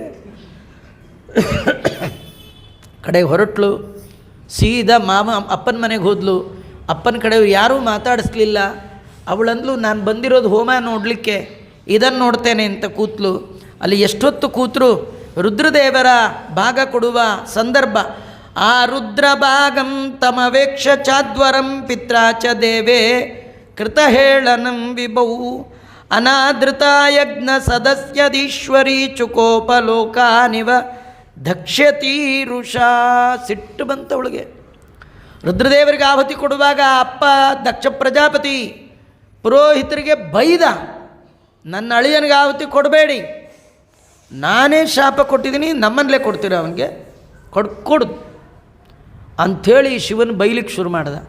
ದಾಕ್ಷಾಯಿಣಿ ಎದ್ದು ನಿಂತು, ನನ್ನ ಗಂಡನ ಬೈತ್ಯ, ನನ್ನ ಗಂಡನ ಬಗ್ಗೆ ನಿನಗೇನು ಗೊತ್ತು? ಯದ್ವ್ಯಕ್ಷರಂ ನಾಮ ಗಿರೇರಿತಂ ನೃಣಾಂ ಸಕೃತ್ ಪ್ರಸಂಗ ಅಗಮಾಶು ಹಂತಿ. ನಮ್ಮ ಯಜಮಾನ್ರದು 2 ಅಕ್ಷರದ ಹೆಸರು, ಶಿವ, ಭವ, ಮೃಡ, ಹರ. ಒಮ್ಮೆ ಆ ಹೆಸರು ಹೇಳಿದ್ರು ಅಲ್ಲಿಯವರೆಗೆ ಮಾಡಿದ ಪಾಪವನ್ನು ಪರಿಹಾರ ಮಾಡುವ ಪುಣ್ಯಾತ್ಮ ಪವಿತ್ರಾತ್ಮರು ನಮ್ಮ ಯಜಮಾನರು. ಅವ್ರನ್ನ ಬೈತೀಯ? ನನ್ನ ಯಜಮಾನರು ನಿಂದೆ ಕೇಳಿದ ಮೇಲೆ ನಿಂದೆ ಮಾಡಿದವರ ನಾಲಿಗೆಯನ್ನೇ ಸೀಳಬೇಕು. ನೀನು ನಮ್ಮಪ್ಪ, ನಿನ್ನ ನಾಲಿಗೆ ಹೇಗೆ ಸೀಳಲಿ? ಕೇಳಿದ ಕಿವಿಯನ್ನು ಕತ್ತರಿಸ್ಕೊಳ್ಬೇಕು. ದೊಡ್ಡವರ ನಿಂದೆಯನ್ನು ಕೇಳಿದ್ದು ನಾನು ಕಿವಿನೂ ಕತ್ತರಿಸ್ಕೊಳಕ್ಕಾಗಲ್ಲ, ನಿನ್ನ ನಾಲ್ಗೇನೂ ಹರಿಯೋಕ್ಕಾಗಲ್ಲ. ಅಟ್ಯಾಕೆ ನೀನು ಆಹುತಿ ಕೊಟ್ಟರೆಷ್ಟು ಬಿಟ್ಟರೆಷ್ಟು? ಈ ದೇಹ ಅಪವಿತ್ರ ಆಗಿದೆ. ಗಂಡನ ನಿಂದೆ ಕೇಳಿದೆ, ಈ ದೇಹ ಅಪವಿತ್ರ, ಇದನ್ನಿಟ್ಕೊಂಡು ಮನೆಗೆ ಹೋಗೋಲ್ಲ. ಹೋದರೆ ನಮ್ಮ ಯಜಮಾನ್ರು ಏನು ಸೇರಿಸಲ್ಲ ಅಂತಿಲ್ಲ. ಅವಳಂತಾಳೆ ಯಜಮಾನ್ರ ಮಹಿಮಾ. ಕೆಲವರು ಇಂಥ ಪ್ರೋಗ್ರಾಮ್ಗೆ ಹೋಗಿ ಯಜಮಾನ್ರು ಬೇಡ ಅಂದು ಪ್ರೋಗ್ರಾಮ್ಗೆ ಹೋಗಿ ಅಲ್ಲೊಂದು ಮಂಗಳಾರತಿ ಆಗಿ ಅದು ಬಂದು ಮನೇಲಿ ಹೇಳಿ ನಾನು ಬಡ್ಕೊಳ್ಳಿಲ್ವಾ, ಯಾಕೆ ಹೋಗ್ಬೇಕಿತ್ತು, ಆಯಿತಾ, ಹಿಂಗೆಲ್ಲ ಅಂದು ಮೊದಲೇ ಅವರು ಒದ್ದಾಡ್ತಿರ್ತಾರೆ, ಅದ್ರ ಮೇಲೆ ಉಪ್ಪು ಹಾಕಿ ಗಾಯದ ಮೇಲೆ ಮತ್ತು ನೋವು ಮಾಡ್ತಾರಲ್ಲ. ದಾಕ್ಷಾಯಿಣಿ ಅಂತಾರೆ, ನಮ್ಮ ಯಜಮಾನ್ರು ಅಂಥವ್ರಲ್ಲ, ನನ್ನ ಮೊದಲಿಗಿಂತಲೂ ಪ್ರೀತಿಯಿಂದ ನೋಡ್ಕೊಳ್ತಾರೆ, ಮುದ್ದಿನಿಂದ ನೋಡ್ಕೊಳ್ತಾರೆ. ನಾನೇ ಮನೆಗೆ ಹೋಗಲ್ಲ. ಯಾಕೆಂದರೆ ನಾ ಮನೆಗೆ ಹೋದ ತಕ್ಷಣ ನಮ್ಮ ಯಜಮಾನ್ರು ನಾನು ನೋಡಿ ದಾಕ್ಷಾಯಿಣಿ ಅಂತ ಕರೀತಾರಲ್ಲ, ನಿನ್ನ ಹೆಸರು ಬರುತ್ತಲ್ಲ ನಂಗೆ ಉರಿದು ಹೋಗುತ್ತೆ. ಕೆಲವ್ರು ಅಂತಾರೆ ನೋಡಿ, ಅವ್ರ ಹೆಸರು ಎತ್ತಬೇಡಿ ಅಂತಾರೆ. ನೀನು ನಮ್ಮಪ್ಪ, ನಾನು ಬದುಕಿರುವ ತನಕ ನನ್ನ ಹೆಸರೊಳಗೆ ನಿನ್ನ ಹೆಸರು ಸೇರ್ಕೊಂಡ್ಬಿಟ್ಟಿದ್ದು, ಆದ್ದರಿಂದ ಈ ದೇಹವೇ ಬೇಡ, ನೀ ಕೊಟ್ಟ ಈ ದೇಹವೇ ಬೇಡ ಅಂಥೇಳಿ ತೇಜೋಮಯವಾದ ಅವಳ ದೇಹ ಆ ತೇಜಸ್ಸನ್ನೇ ಬಹಿರ್ಮುಖವನ್ನಾಗಿ ಮಾಡಿ ಪತ್ಯಂತರ್ಗತ ಪರಮಾತ್ಮನ ಲಯ ಚಿಂತನೆ ಮಾಡಿ ನೋಡುವ ಹಾಗೆ ಧಗ್ಗಂತ ಹತ್ಕೊಂಡ್ಬಿಟ್ಲು. ಆಪಾದ ಮೌಳಿ ಪರ್ಯಂತರವಾಗಿ ದಹಿಸ್ತಾ ಇದ್ದಾಳೆ. ಅಪ್ಪ ನೋಡ್ದ, ತಲೆ ತಿರುಗಿ ಬಿದ್ದುಬಿಟ್ಟ. ಏನೋ ಅಳಿಯ ಮುಂಚೂರು ಬುದ್ಧಿ ಬರಲಿ ಅಂತ ಏನೋ ಮಾಡ್ಲಿಕ್ಕೆ ಹೋಗಿ ಒಳ್ಳೆ ಮಗಳನ್ನು ಕಳ್ಕೊಂಡೆ ಎಂದು ಬಿದ್ದೇ ಬಿಟ್ಟ. ಇದು ನಾರದರು ಶಿವನಿಗೆ ಹೇಳಿಬಿಟ್ರು. ಶಿವನಿಗೆ ಸಿಟ್ಟು ಬಂದು ಜಟೆಯಿಂದ ನೆಲಕ್ಕೆ ಒಂದು ಕೂದಲನ್ನು ಅಪ್ಪಳಿಸಿದ. ಆಗ ಬಂದವನೇ ವೀರಭದ್ರ. ಅವು ಕೇಳ್ದ, ಏನು ಮಾಡಿಗಿಡೋದಿಲ್ಲ, ಇದು ಕಮಿಟಿ ಫಾರಮ್ ಮಾಡಿ ಎನ್ಕ್ವೈರಿ ಇಲ್ಲ, ಆ ದಕ್ಷ ಪ್ರಜಾಪತಿ ಯಜ್ಞವನ್ನು ಧ್ವಂಸ ಮಾಡು ಅಂದ. ಸೀದಾ ಹೇಳಿದ, ಆರ್ಡ್ರ್ ಕೊಟ್ಟರೆ ಸಾಕಂತ ಕಾಯ್ತಿದ್ದ. ಸೀದಾ ಹೋಗಿ ಎಲ್ಲರೂ ಹಾಡ್ದು ಬಾಡ್ದು ಯಜ್ಞಕುಂಡ ಧ್ವಂಸ ಮಾಡಿ. ಇದೆಲ್ಲ ಪ್ರೋಗ್ರಾಮ್ ಏನು ಗೊತ್ತಾ, ವಿಷ್ಣು ಇಲ್ಲ ಅಲ್ಲಿ, ವಿಷ್ಣು ಇಲ್ಲದ ಎಲ್ಲ ಯಜ್ಞ ಧ್ವಂಸವೇ, ಎಲ್ಲ ಅವ್ಯವಸ್ಥೆ ಆಯಿತು. ಕಡೆಗೆ ಆ ದಕ್ಷ ಪ್ರಜಾಪತಿಯನ್ನು ಕೊಲ್ಲಬೇಕು ಹೋದ, ಕೊಲ್ಲಿಕ್ಕಾಗಲಿಲ್ಲ. ಬಾಸ್ಗೆ ಫೋನ್ ಮಾಡಿದ್ರು, ಯಾರು, ಶಿವನಿಗೆ. ಶಿವ ಮತ್ತೆ ಓಡ್ಕೋತ ತ್ರಿಶೂಲ ಹಿಡ್ಕೊಂಡು ಬಂದು ಮಾವನ ಕುತ್ತಿಗೆಗೆ ಹಾಕ್ಬಿಟ್ಟ. ಮಾವನ ಕುತ್ತಿಗೆ ಹಾರಲೇ ಇಲ್ಲ, ಶಿವನ ತ್ರಿಶೂಲ. ಶಿವ ಯೋಚನೆ ಮಾಡ್ದ, ಓ ಯಜ್ಞದಲ್ಲಿ ದೀಕ್ಷಿತನಾಗಿದ್ದಾನೆ, ಹಾಗಾದರೆ ನಾನೂ ಯಜ್ಞ ಮಾಡ್ತೀನಿ ಅಂತ ನರಸಿಂಹದೇವರನ್ನೇ ದೇವತೆಯನ್ನಾಗಿ ಮಾಡಿಕೊಂಡು ಮಾವನನ್ನೇ ಯಜ್ಞ ಪಶುವನ್ನಾಗಿ ಮಾಡಿ, ನರಸಿಂಹ ನೀನು ಪ್ರೀತನಾಗು ಅಂಥೇಳಿ ಯಜ್ಞಾನುಸಂಧಾನ ಮಾಡಿ ಯಾವಾಗ ದಕ್ಷ ಪ್ರಜಾಪತಿಯ ತಲೆಗೆ ತ್ರಿಶೂಲವನ್ನು ಹಾಕಿದ್ದಾರೆ, ತಲೆ ಹಾರಿ ಹೋಯಿತು. ರುದ್ರದೇವರು ತಮ್ಮ ಕೋಪವನ್ನು ತೋರಿಸ್ತಾ ಇದ್ದಾರೆ. ಆ ಸಂದರ್ಭದಲ್ಲಿ ಸ್ವಯಂ ಭಗವಂತ ಬಂದ, ರುದ್ರನನ್ನು ಸಮಾಧಾನ ಮಾಡಿದ. ಸಜ್ಜನರು ಹೀಗೆಲ್ಲ ಸಿಟ್ಟು ಮಾಡ್ಕೊಳ್ಬಾರ್ದಪ್ಪ, ಏನೋ ನಿಮ್ಮ ಮಾವ ತಪ್ಪು ಮಾಡಿದ್ದಾರೆ, ಉದ್ಧಾರ ಮಾಡು ಅಂದಾಗ ನೋಡಿ, ಭಾಳ ಆಶ್ಚರ್ಯ ಕಥೆ ಏನು ಗೊತ್ತಾ, ಮಾವನ ತಲೆ ಹೋಗಿದ್ದರೆ ಆ ಹಳೆ ತಲೆ ಕೆಟ್ಟ ತಲೆ ಅಂತ ಅದನ್ನು ಪಕ್ಕಕ್ಕೆ ಹಾಕಿ, ಒಳ್ಳೆ ಥಾಟ್ಸ್ ಇಲ್ಲದ ತಲೆ ಇದು ಬೇಡ ಅಂಥೇಳಿ ಅಲ್ಲಿ ಯಜ್ಞಕ್ಕೆ ಪಶುವಾಗಿ ತಂದ ಮೇಕೆಯ ತಲೆಯನ್ನೇ ಅಡ್ಜಸ್ಟ್ ಮಾಡಿ ಬದುಕಿಸ್ಬಿಟ್ರಂತೆ. ನೀವು ಯಾವ್ಯಾವುದೋ ಸರ್ಜರಿ ಕೇಳಿದ್ದೀರಿ, ತಲೆ ಹೋಗಿದ್ದರೆ ತಲೆ ಇಟ್ಟು ಸರ್ಜರಿ ಮಾಡೋ ದೊಡ್ಡ ಡಾಕ್ಟ್ರ್ ಯಾರು, ಭವವೈದ್ಯರು ಯಾರು, ರುದ್ರದೇವರು. ರುಜಂ ದ್ರಾವಯತೆ, ಎಲ್ಲ ರೋಗವನ್ನು ಪರಿಹಾರ ಮಾಡುವಂಥ ದೇವತೆ ನಮ್ಮ ರುದ್ರದೇವರು. ಮಾವನಿಗೆ ಬಂದ ಈ ದೊಡ್ಡ ರೋಗ ದುರ್ಬುದ್ಧಿ, ವೈಷ್ಣವ ದ್ವೇಷದ ದುರ್ಬುದ್ಧಿಯ ತಲೆಯನ್ನೇ ಹೊರಹಾಕಿ ಹೊಸ ತಲೆಯನ್ನೇ ಕೊಟ್ಟಿದ್ದಾರೆ. ನಮಗೇನು ಕತೆ, ಯಾರಾದರೂ ಶಿವನ ದ್ವೇಷ ಮಾಡಿದರೆ, ದೊಡ್ಡವರ ದ್ವೇಷ ಮಾಡಿದರೆ ತಲೆ ಹೋಗುತ್ತೆ. ಹೋದ ತಲೆಯನ್ನು ಕೊಡಲಿಕ್ಕೆ ಅಳಿಯ ಅಲ್ಲಿ ಶಿವ ಇದ್ದ, ನಮ್ಮ ಅಳಿಯ ಇತ್ತಲೆನೇ ತೆಗಿತಾನೆ, ಹೊಸ ತಲೆ ಕೊಡುವ ತಾಕತ್ತು ಇಲ್ಲ. ಜೀವನದಲ್ಲಿ ತಲೆ ಉಳಿಬೇಕು ಅಂತಾದರೆ, ತಲೆಗಳು ಬೆಳಿಬೇಕು ಅಂತಾದರೆ ಶಿವನಲ್ಲಿ ಭಕ್ತಿ ಮಾಡಿ ಎನ್ನುವ ಕಥೆ ಇಲ್ಲಿ ತೋರಿಸ್ತಾ ಇದ್ದಾರೆ. ಈ 4ನೇ ಅಧ್ಯಾಯದಲ್ಲಿ ಮುಂದೆ ಧ್ರುವನ ಚರಿತ್ರೆ ಬರ್ತಾ ಇದೆ, ಧ್ರುವನ ವಂಶದ ಅನೇಕ ರಾಜರ ಕಥೆ ಬರ್ತಾ ಇದೆ. ಅದನ್ನು ನಾಳೆ ನೋಡೋಣ ಅಂತ ಹೇಳ್ತಾ, ಶ್ರೀಕೃಷ್ಣ ಅರ್ಪಣಮಸ್ತು. ಸರ್ವೇಂದ್ರಿಯ ಪ್ರೇರಕೇಣ ಶ್ರೀಪ್ರಾಣಪತಿನೇರಿತಃ ಯದವೋಚ ಮಹಂತೇನ ಪ್ರಿಯತಾಂ ಕಮಲಾಲಯ ಮಧ್ವೇಶಾರ್ಪಣಮಸ್ತು. ಕೃಷ್ಣಾರ್ಪಣಮಸ್ತು.